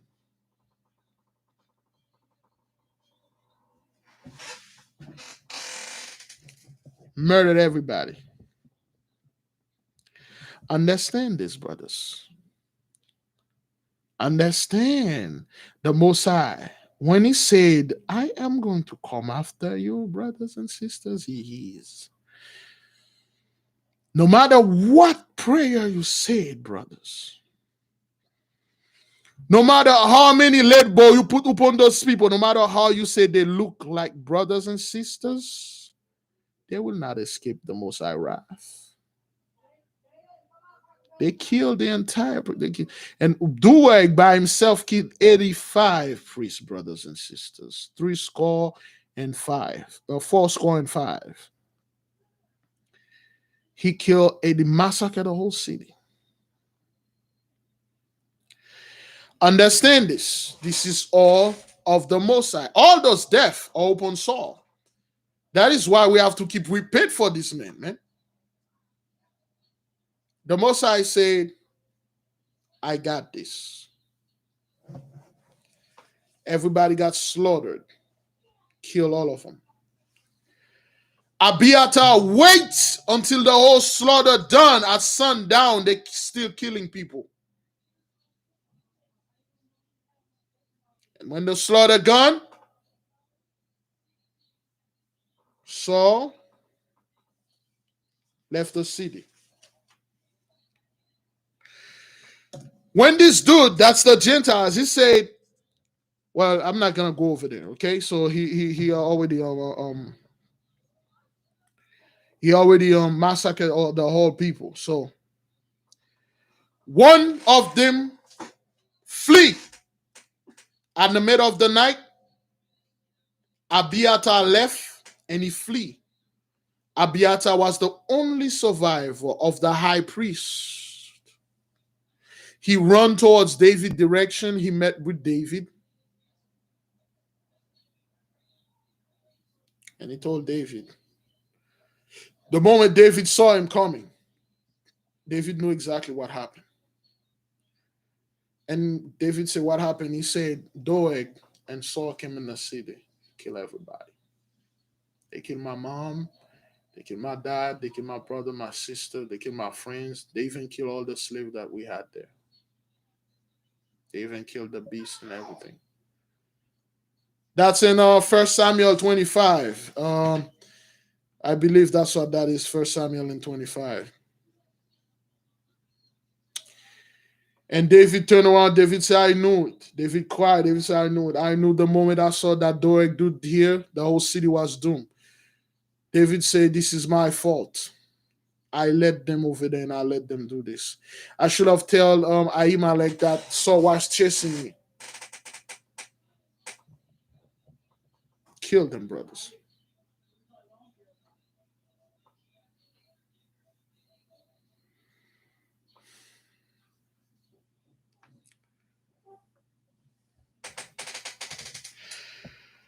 Now,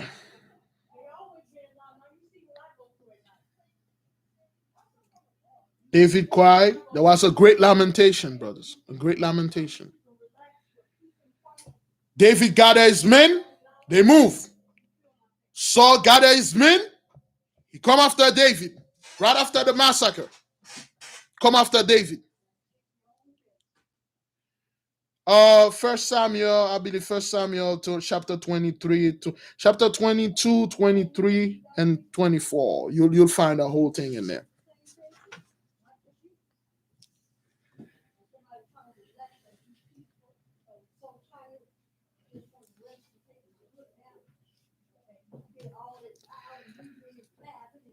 David went and hid in the caves, brother. This is a truly sad story. There are so many caves in the area. David hiding in the caves. Saul is chasing David. While Saul, one of the guys saw, he said, Saul coming. And then everybody went and hide. And David and his a lot of, I think 15 of his men, him, Jonathan, Uriah, and Abiathar, a bunch of dudes, they went and hide in a cave. And the sun was so hot. So this is somebody give me Psalm 105:15. Psalm 105:15. So the sun was so hot, brothers. And then Saul like, oh god damn it. Oh, this is hot. All right, break. Everybody break. We'll keep here and stuff. And then they say everybody find some place to get before the sun. Some people find shade. Saul get off his horse. He walk around. He saw a cave. He get into the cave. And then while he coming to the cave, and that was the cave, David and his 15 of his men were there. Okay? And then 15 of his men were there, and they draw the sword. They stay in the dark. Saul did not see them. Saul is coming toward them. Saul's coming. And the cave was cool. The ground is soft, and Saul has like a giant cape, a giant cloak cape, like General Grievous. Okay, Saul came in, he lied down, and he took the cloak, he covered himself, he fall asleep. He fall asleep, brothers. Saul was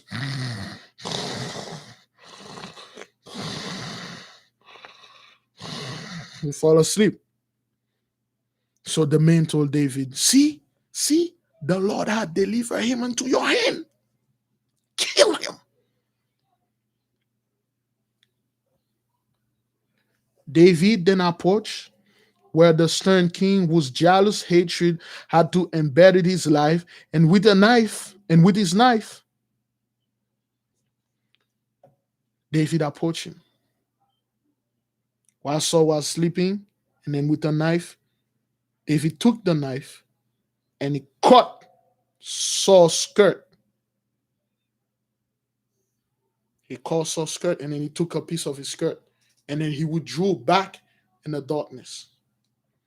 And then the guys was like, what are you doing? He said, nay, I have done, well, let me tell you how they say, nay, but I have done wrong even to even severe his woe. My heart smite me to have put his indignity upon an anointed king. I am ashamed to have put forth my hand to touch the anointed of the Lord. Touch ye him not. He is our master and Lord. This is David. Psalm 105, verse 15. That's why he said, touch not my anointed. He know how serious that is. When the Most High anointed somebody and you kill that person, or you even come upon the loin of this person. Oh, Saul, you say this, you say that, and stuff. Let the Most High handle it. Psalm 105. I believe they already posted here. Let me see. Psalm 105:15, saying, touch not my anointed and do my prophets no harm. You can't touch Saul. He said, even his skirt that I touch, that I cut the skirt, my heart is killing me. I'm not supposed to even touch him. He's the Lord and Master of all of us. When, king and stuff. He made the YAHAWAH, but he said, I should not even touch this guy. Understand this, brothers. When a brother out there, even they are in a camp, a sister out there, you don't come upon the loin. That's why I do never come upon a brother's loin, because they are anointed by the Most High. And a lot of our people, I've been having a lot of heat for the whole Martin Luther King thing. And I told you, the Most High play with anybody, anyone. He did raise Martin Luther King there, and they killed him. Martin Luther King did not talk about the Bible and stuff, but he did tell all our people that, hey, man, we are the lost children of Israel. Those Malcolm X. All those leaders, the Most High put them there. He's the one controlling everything. You don't touch them. Whether you agree or you do not, you don't touch them. You touch the enemy. You don't touch them. Even those guys at the camp, I have a big problem with them, but you never see me make videos go up on the loin. Some brother says something I don't like, I just leave it at peace. Yo, brothers, you don't know what the Most High will do to you if you come upon one of the loin. Technically, what David say, this guy have nothing but darkness. I don't want to be part of it. If that person have nothing but darkness, brothers and sisters, you come, you meddle this darkness, you're going to find darkness, darkness going to find you. So that's why you don't go against your brothers and sisters in the truth. They say something you don't like, you don't make video response against them. If you don't have anything to add to a brother or a sister, shut the hell up. Don't say anything at all. Leave them. Go after the priesthood of Mahan. Go after the prophets of Baal. You don't go after your own. No matter how bad it is, let the Most High deal with him or her. And then Saul fall asleep. And then Saul wake up. Oh, I gotta kill David, that son of a bitch. I gotta kill him. All right then. And then he got up. And then he walked out of the cave. The cave was cool. And I got an idea what that cave is. You know, one sister, if that sister is watching, remember the book that we were reading, you and I, only two of us can read that book, even though it's not written in your language or not even in my language, but somehow we can read it. Remember that cave when the brothers go into that cave, they were exploring that cave. They find a place they could not even stay. The temperature dropped 0 below. They have to go quickly to it because they would have freeze to death. I believe that's this cave right now. I know the name of that cave, but we will not say it here. A cold cave. Saul woke up, scratch his ass and say he's going to kill David. And then he went back to his base, and then he got up onto his horse, and then he about to go. And then David pop up on that mountain. David say, "My lord the king!" And then Saul turned around. The whole group turned around. David. He grabbed his javelin. And David come up. He said, he bowed down. "O king, live forever. Believe no more what men thee. Believe no more what men tell thee, that David seeketh thy hurt. I found thee asleep in the cave. Thou seest therefore how the Lord delivered thee into mine hand. My followers saw thee and bade me kill thee, but I spared thee, remembering thou art my master and Lord's anointed. Moreover, my father beheld the skirt of thy robe in my hand. For in that I cut off it, this from thy robe, and yet thou huntest my life, and yet thou killed thee not. No, then I seek not to harm thee, O my Lord. Yet thou huntest my life to take thee. The Lord judge between me and thee. The Lord avenge me, not mine own hand. For as the Lord liveth, my hand shall not put forth against thee. Wickedness doth wickedly judge me. If I were evil, I should have done evil." Brother, David called Saul out in front of all his men. He says, "Saul, my king." And he bowed down. Said, "May the king live forever. Your majesty, I am not here to hurt you. I'm not here to kill you. I found you sleeping in the cave. My men were there with me. We saw you. We could have killed you. The Lord delivered you in our hand.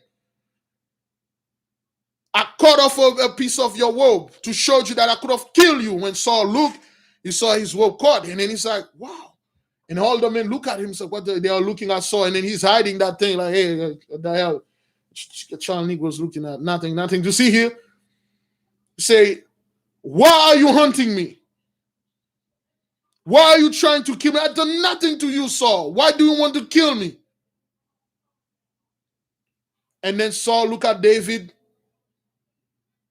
and then he start crying out loud. He cried, he dropped his javelin, he cried, stopped crying out loud.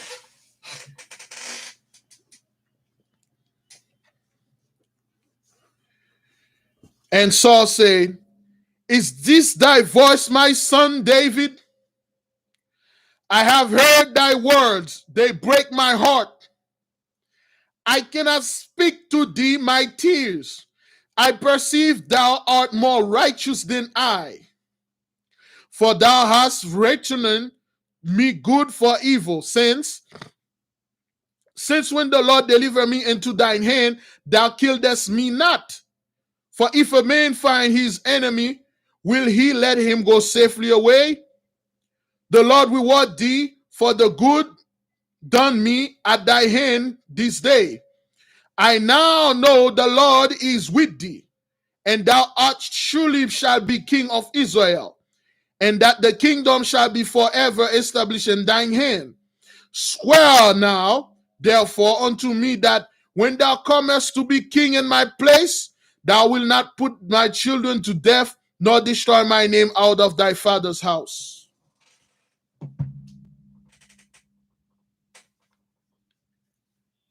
So,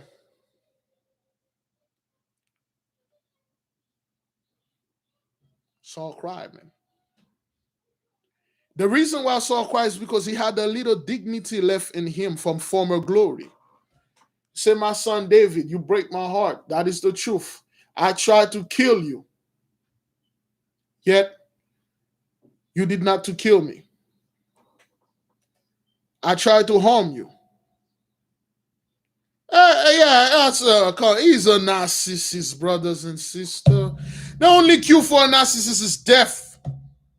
That's the only cue. Say you tried to kill me and stuff. And David, I know now the Lord is with you and you are going to be king. But I'm asking you, if only you become king, don't destroy my house. Don't kill my people. Don't destroy me. Don't destroy my name. Swear unto me. Take the oath. And David raised his hand. He took the oath. Give me Ecclesiasticus 12:11. Ecclesiastes 12:11. Ecclesiastes 12:11. But David know too well the king's inconsistency, and that his reconciliation was the result of momentary or emotion of gratitude and admiration of noble quality he once possessed himself, and could still appreciate even his enemy, and remember the saying, "Trust not with too credulous a heart of an enemy reconciled. For though he humble himself, he take good heed and beware of him. He does now staying in such an exposed and well-known position." Okay, let me see if you guys have it. Nope. A position, and he may immediately remove from the caves for the stronghold of the hill highs. David knows Saul too well. David say, "Oh hell no, this guy gonna come after me again." He moved. He moved out of the place. Like, "I ain't no fool, I know Saul." He moved. Saul cried, he took his men and went back home.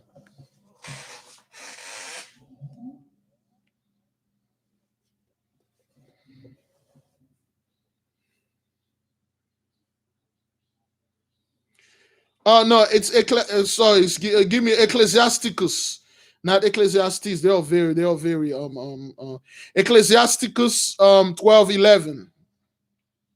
Ecclesiasticus 12:11.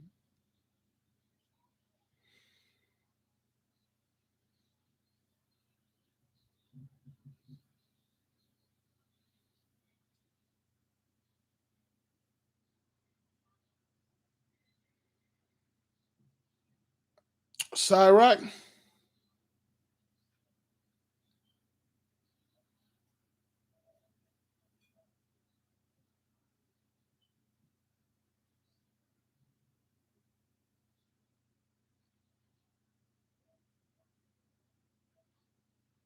All right, Ecclesiasticus, yeah.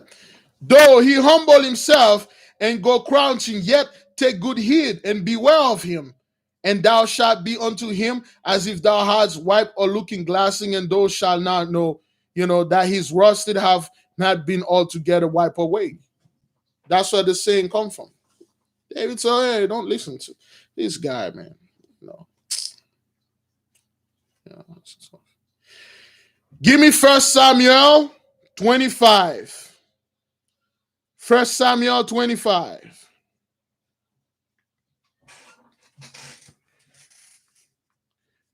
First Samuel 25. This is where it gets really, really, really good, brothers. When Saul reached his palace at Hebron, 1 Samuel 25, okay? He came back. 1 Samuel 25, verse 1. Verse 1 is good.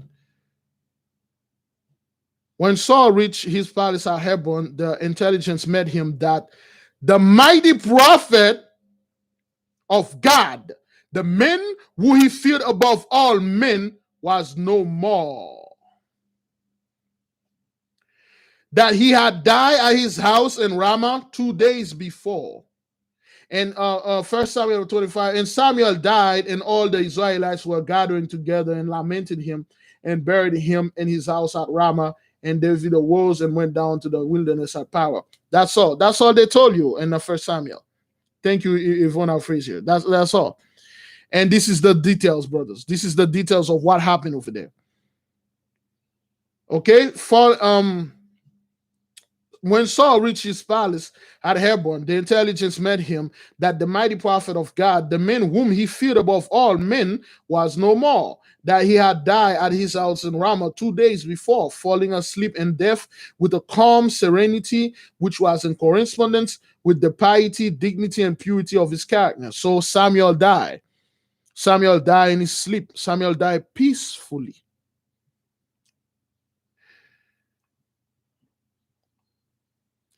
Samuel dead? Samuel is dead? Repeating the king. Thrice. When he's looking at the messenger, a messenger came into it and says, Samuel dead? Samuel is dead? And then the dude say, dead, my lord. And then he grabbed the dude, he grabbed the kid, the messenger said, come with me, young man. He said, he put his hand, he put both of his hand in the kid. Brothers, Samuel is the true definition of a narcissist. He put both of his into the kid's soldier and says, come with me. You say Samuel is dead. Is that what you say? The kid say, yes, my lord, Samuel is dead. Who was with him when he died? Who was in him? The teachers, the disciple of the school, of the prophet alone stood about him. Were you there? Were you there when he was there? Were you there with him? Yes, I was there. What happened? What did he say? He started shaking the kid. What did he say? Come on, damn you! I'll freaking kill you. Tell me what he said. The kid like, well, he said, don't tell Saul. What? He said, don't say anything to Saul. What do you mean don't say anything to Saul? Tell me what he said. He said, don't say anything to you. He said he don't want anything to say. So I was like, what say he? Demanding the monarch, breathing with the messenger, spoke his lips not to be. So I was speaking, and then spit is coming. What did he say? And spit is flying in that dude's face. Dude, like, he said nothing. He said, say nothing to Saul. Don't even give him the news of the death. But you are the king. I'm just giving you the. He said he didn't say nothing. He didn't say any blessing upon me. You know why, brothers? Because anytime, brothers and sisters, anytime the prophets are dying, they give a blessing. They send a blessing. That's the only way Samuel could have removed the curse from Saul. But Samuel didn't say anything. Remember when Isaac about to die, he called Jacob and Esau. So Esau went hunting and Jacob came back. He took the blessing. All right. So, and things like that. So, yeah. All right. Say, he didn't say anything. None, your majesty. You sure he didn't say anything? He said no word, not one word. He started shaking. You son of a, he did say something. You don't want to tell? Say, no, sir, no, not one word, my lord. No sign, nothing at all. Nothing. No attempt to say anything about me. But he said, well, okay. No sign, no attempt to say aught for me. But therein stopped by death coming upon him and preventing him. Did he was going to say something about me and then he died? No, sir. He just, like I said, he didn't say nothing about you, man. So I said, God damn it, Saul died. Samuel said, I'm done. I'm done. Saul was the only guy that was here. That is why Saul knew he was alive. He knows Saul like, I am left in darkness alone. How shall Saul live? Samuel dead. How can Saul live? But Samuel is dead. He know that. He know the moment Samuel is gone, he's next. Saul was crying for Saul. He wasn't crying for Samuel. He was crying for himself. Saul was like, Samuel is dead. Oh my God. He start crying and stuff like that. He said, was he sick? Was he sick when he died? He said, no, he wasn't sick. He said, he threatened the kid, man. He said, tell me how Saul died. And the kid goes, nay, my Lord, he had no hailing. He had just closed the evening prayer and joined into the chant, and ray of golden sunshine rests upon his majesty, his majestic brow, like a crown of resplendent glory. We all notice the unusual clear tone of his voice as he prayed the Lord the ancient hymn of the school. My soul wavereth for the Lord, my soul doeth wait for God, my Savior, my soul wavereth for the Lord, more than the half watches for the morning. While the last word were upon his lips, he slowly sunk back into the judge's throne. The paleness of death succeeded the bright sunlight upon his forehead. He gathered the fold of his prophetic mantle about his breast and committing his soul into God's mirror. It is day. He closed his eyes and peacefully departed. Saul said, what the hell? What did he say? What was he sick when he died? Was he sick? No, sir, he wasn't sick. He just finished the prayer, and then a light beam come up in his face, and his face shined. And then he started praying, and then he went to the judges. He sit on the throne. He put the mantle upon his breast, and he crossed his hand, and then he said, this is the day I'm going to go to my father. And then he died. And then the gold glory, the whole room lighted up the whole place. And then Samuel died. So I was like, Samuel died. Oh God, no, Samuel, you can die. You guys keep telling Samuel you can die. That's why he brought Samuel back to. That's why he brought Samuel back to life. Samuel died.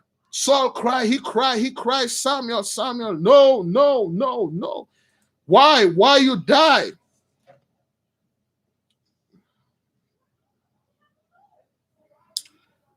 It's that's mistake.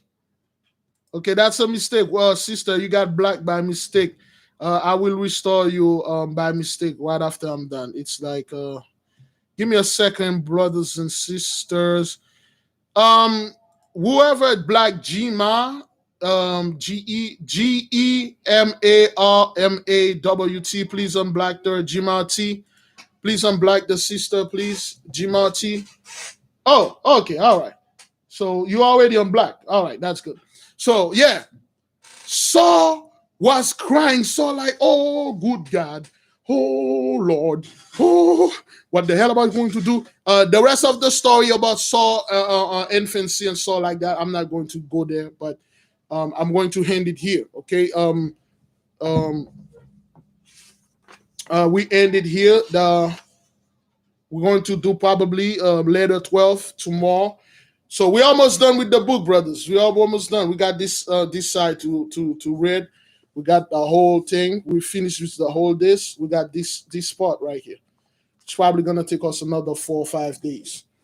So Saul died. Saul died beautifully, just like Moses. For those of you who know the story of Moses and Aaron, brothers, that's how the Mosai used to take his prophet, brothers.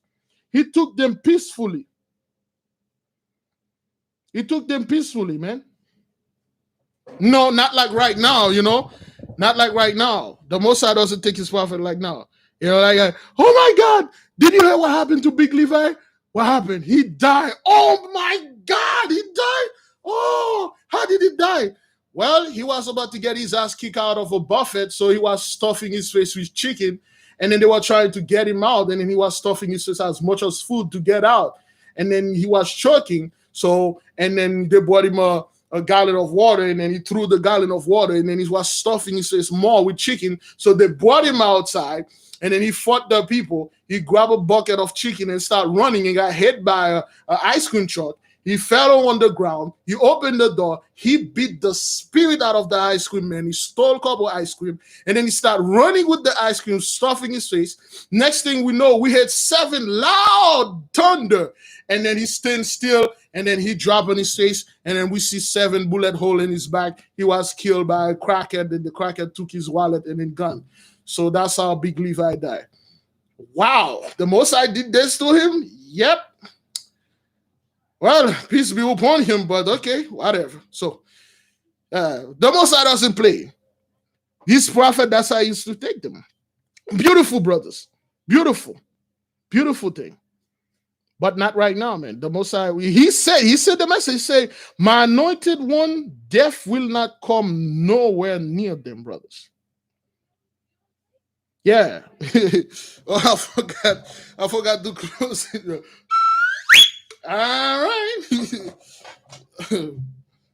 He was eating so much at the buffet, and they wanted to kick him out, and then he fought those people and stuff. That's a horrible death, brothers. That's like the most horrible possible death I can imagine for myself. Yeah, brothers. Yeah.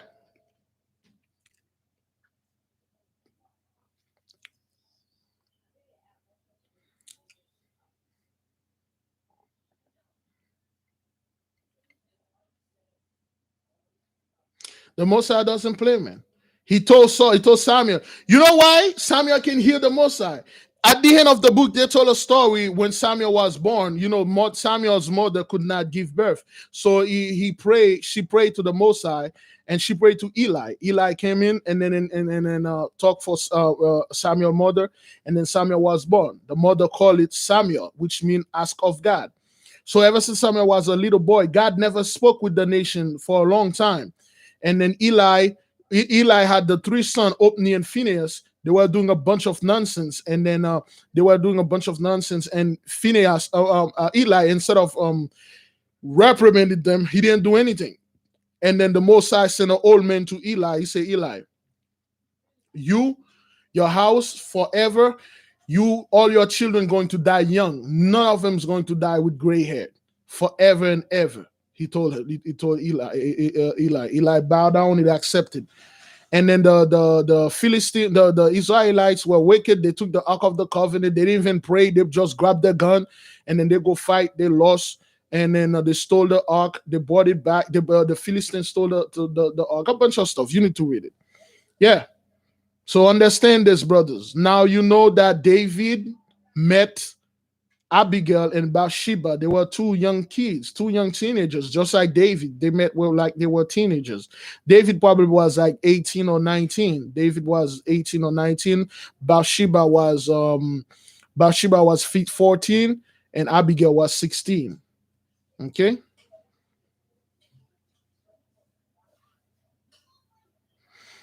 And then David did Uriah dirty, man. I feel for you, yeah.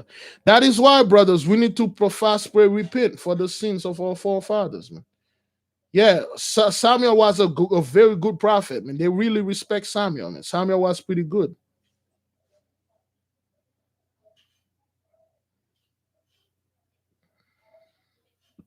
Yeah.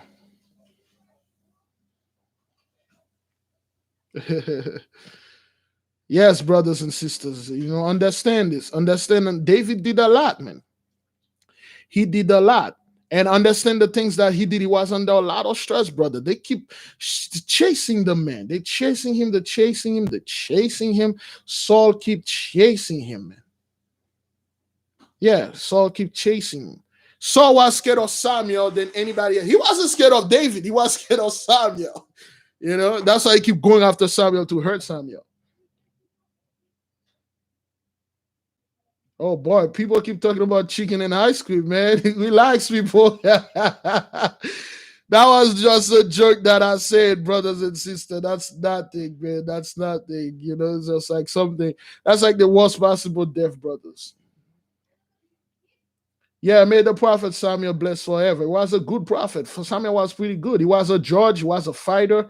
He kicked ass, taking a lot of name. Yeah,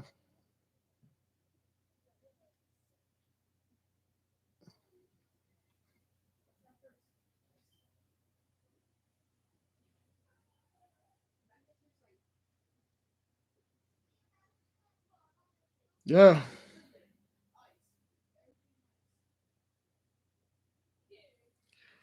Tomorrow's Thursday fast. All right, tomorrow's Thursday fast, brothers and sisters. For those of you who don't know, we fast here every Thursday. Okay, today's day 25th or 40th days of fasting. So tomorrow, the one that is not in the 40 days fast with us, please. Yeah, a bunch of things happen, man. Saul died peacefully. The Most High sent a light to take Saul. If you have a family member, brothers that died peacefully, they went peacefully. They just died in their sleep peacefully. hmm So everybody understand what happened, brothers and sisters. You understand Bathsheba and Abigail were friends. You understand Uriah give his life for David. David did him wrong. So he had to pay for that.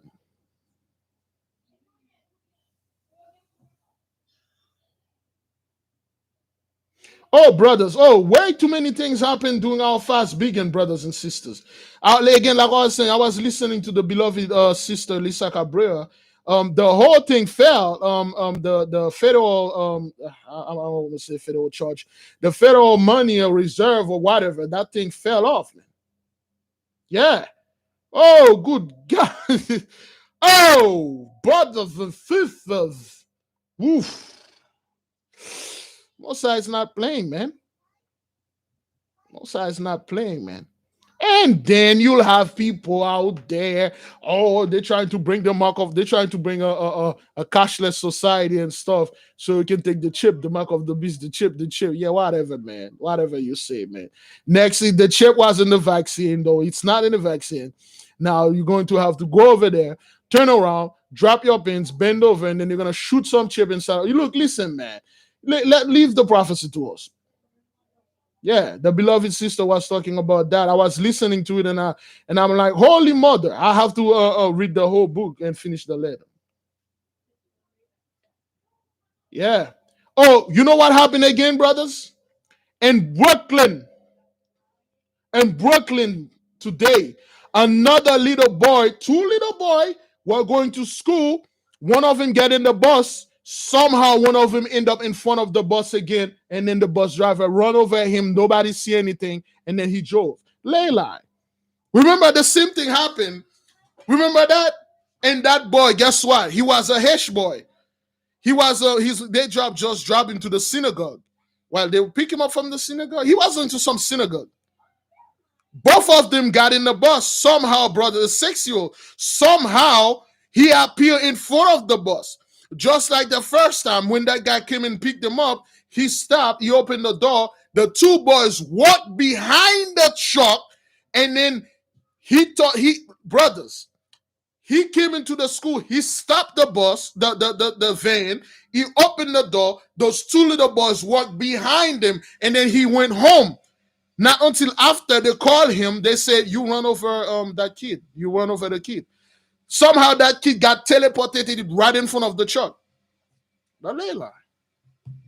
Yeah, it happened again. We told you, we told people it's going to happen. It's going to keep happening. Until you give praises to the Most High, it's still going to keep happening. It was a Hesh little boy, man. A Hesh boy. Again, man. We keep telling those people we're gonna see little kids. Keep telling. Wait until you see a giant airplane loaded with people. They're gonna go on vacation, everything over, and then boom, the airplane just shot down, it fell off the sky, and then everybody's gone. And there's oh well, that's a mistake. Wait for the second time. That's another mistake. Wait for the third time. It happened for the first two times. Fourth time it'll happen. It's gonna keep happening. The Most High gonna ground the airwave. You won't be able to fly. You're gonna try to take the boats and go on your cruise. A whole cruise ship will go missing with everybody in it. You wonder what happened to it. Yeah, we told those people those ley lines being activated, and then yeah, it's crazy, brothers. It's crazy. It's crazy. Yeah, Anoke said he's not playing, man.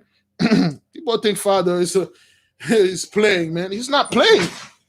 Yeah, he's not playing. Yeah, I heard about the earthquake too. Then I heard about another dude, brother. The dude was in jail. He broke out of jail, go out there, steal a bunch of drugs, and breaking back to jail to try to sell the drugs to the people inside of. Oh, what kind of demons out there? Another dude killed a bunch of people. I believe he killed one person, cut off his heart out, and cooked the heart with potato. It's crazy. Demons out there. Yeah, that guy break out of jail. He was in prison. He breaked out. And then he stole a bunch of drug, and then he break inside the prison again and tried to sell the drug in there. So, what? It's crazy, man. It's crazy. Yeah, that guy he eat that fellow heart with potato, cook it and eat it. Brothers, those are demons. Those are demons. Stay out of the Father's way, man. Brothers, when I was making the video the other night, another brother put the comment. He said he was praying with us. Well, he was praying by himself, and he closed his eyes, and next thing he saw bright light came in like a whole army, and then he see that dude in the middle of the army on a giant horse. He was the biggest one, is coming. It happened for 20 minutes. The dude pray. He said he didn't. That wasn't a dream. He was praying, worshiping. I think he was praying with us, or he was praying by himself. When he closed his eyes, he saw bright light came in, and then the light formed like a whole army came in, and then in the middle of the army, there's one dude came in, like that dude is riding the stuff, and then at the end, and then when he opened his eyes, and then he heard somebody said he's coming. Guess what? It's this is confirmed. To the guy that watching, your story is confirmed right there. Let me confirm it for you before we left. Let me confirm it for you.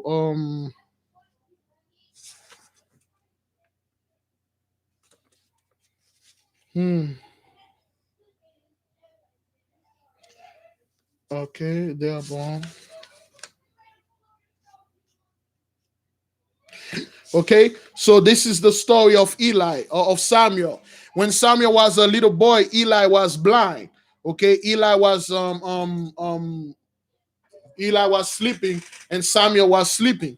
And Samuel heard somebody say, Samuel, Samuel. And Samuel woke up. And then he went to Eli, say, Eli, did you call me? Eli said, no, I didn't call you. Go to sleep. And Samuel went back to sleep. And then he heard the same voice say, Eli. Or he said, Samuel, Samuel. Samuel woke up. He went to say, Eli, did you call me? Eli said, no, go back to sleep. And then he went back to sleep. A third time, the voice says, Samuel, Samuel. Samuel went back and said, Eli, I heard you again. And Eli understand what's going on. Eli said, this is the Lord calling him. He understand this. And then Eli said, listen to me, my boy. Go to sleep again. When you hear that voice, say, yes, my Lord. Your servant is ready to listen. That's what you need to say, brothers. When you hear somebody say your name, say, yes, my Lord. Your servant is ready. I'm listening. And in the most I will talk to you. And then Samuel went back to sleep. He heard Samuel, Samuel. And then little Samuel said, yes, my Lord. Your servant is listening. And then Mosiah talked to him. Oh, yes. That's the same thing happened to the brother. The moment the brother opened his eyes, he was crying. The brother, it took him 10 minutes to get himself together. He did not understand what happened. And he heard the voice say, he's coming. That's the Lord. When you hear something like that, you say, yes, my Lord. May his will be done on this earth as it is on heaven. Amen. Yes, sweetie? Yeah. Yeah.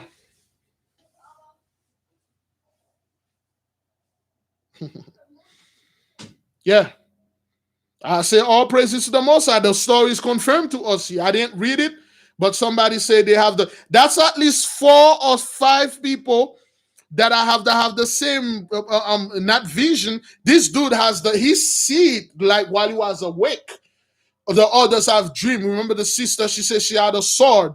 She had a sword and she was riding common with the army brothers. And she give the good tidings that she got the Most High put those tingling in her hand.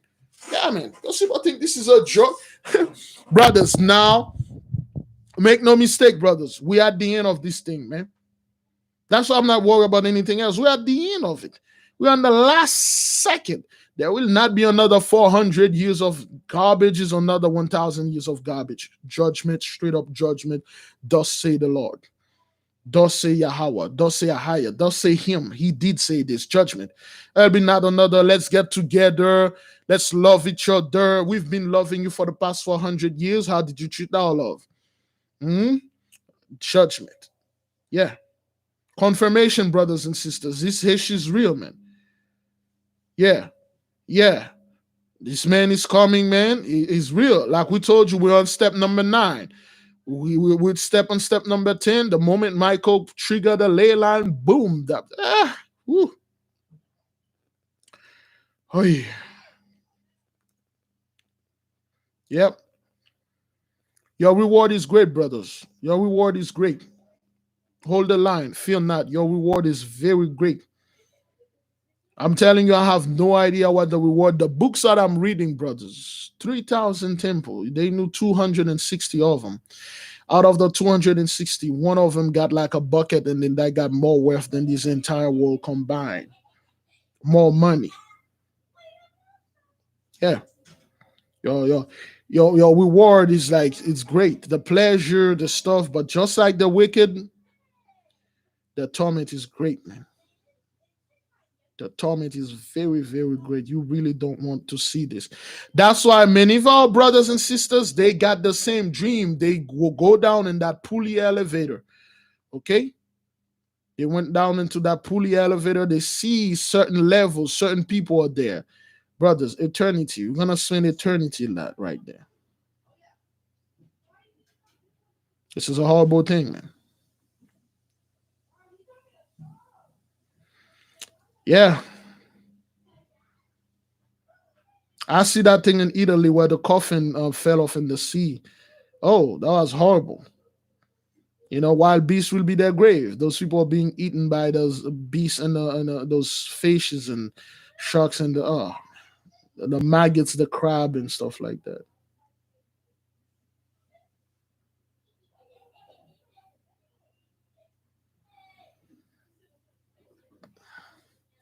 Yes, brothers and sisters. Yes, we are blessed to being here. This is the time our forefathers wished they were going to experience. But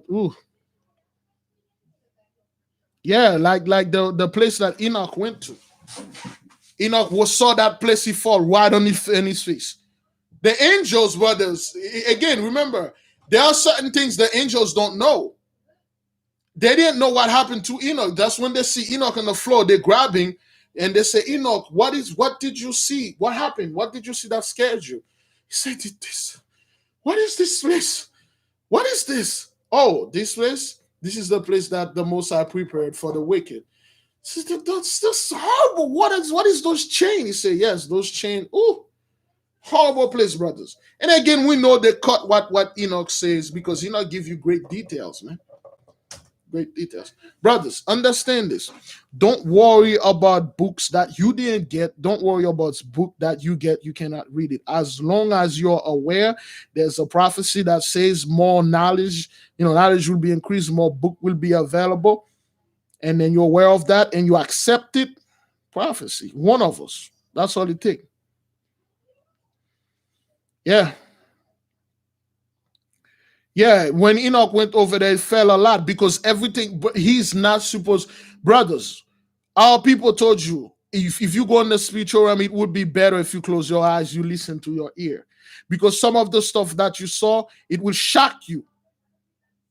Because Enoch keep failing some of the splendor. He saw the glory of the Most High, he could not stand. You can't stand in front of this man, the glory of this man, brothers.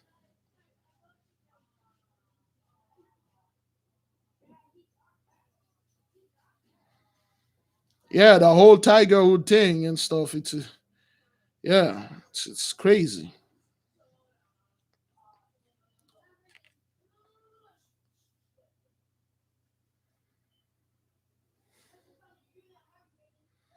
Yeah, worry not, brothers and sisters. Don't beat yourself, man. Just worry about serving the Most High. Some people email me and say, Big Levi, I miss your lesson. I miss the prayer. Don't worry about that, man. I'm nothing. Worry about the Most High. Worry about the Most High, brothers and sisters. Let me see.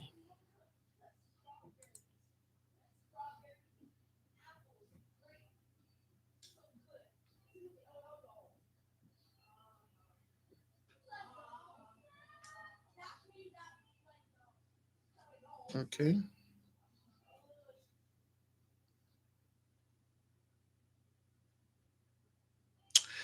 Okay, brothers and sisters, we have a urgent prayer from Sister Rosalind Williams. If you, when you get off there, you can go pray for the sister. Okay, she missing the two-night gathering. She's sitting in the ER with her son Jonathan. He's 27 years old. My daughter found him in distress. He was rushed here and has to stay in ICU due to the fluid that has filled his lung and low blood sugar. His number is 65, and his number needs to be 65. His number is 65. He needs to be 75. They have diagnosed him with um rhabdo what? Give me a second. Rhabdomyolysis, a breakdown of skeletal muscle damage that get into the bloodstream and cause kidney damage. It can be caused by drug use.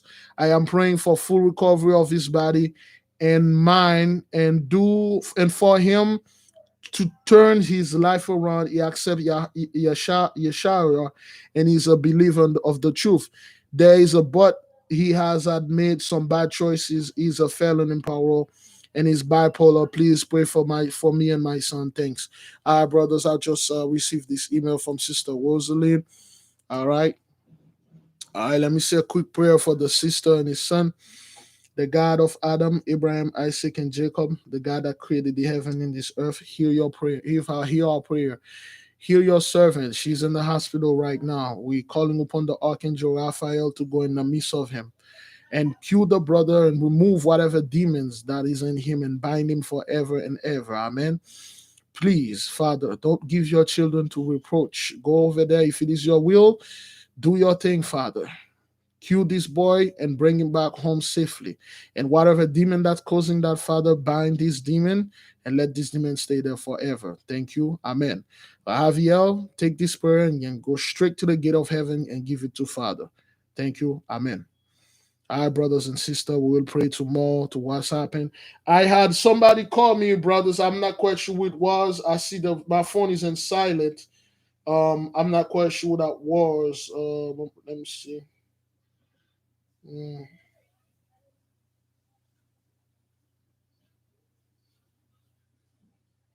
Give me a second. Okay, brothers, if Anaya just called, but I was um I was talking to the people. I'm sorry, I missed your call, brother. Please, you may call us back again if you wish, because I missed the call. I miss um I missed the call while I was talking. Yeah, thank you, brothers, for sending this quick prayer for the sister. Okay, we have to speak with the for on the behalf of all people. All right. So yes, brothers, the Most High is moving and is moving fast. Okay, I want all my people to pray and then keep the Most High in your heart. And I can't get this man out of my mind. It's day 25, brothers.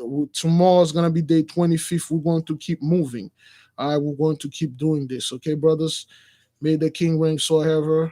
All right, by the power of the Most High vested in me, I'm leaving all of you in peace. Be at peace, brothers and sisters. All right. There'll be no Jacob's trouble. Be at peace. Pray the Most High. Hold the line. Let us finish this fast that we promised the Most High.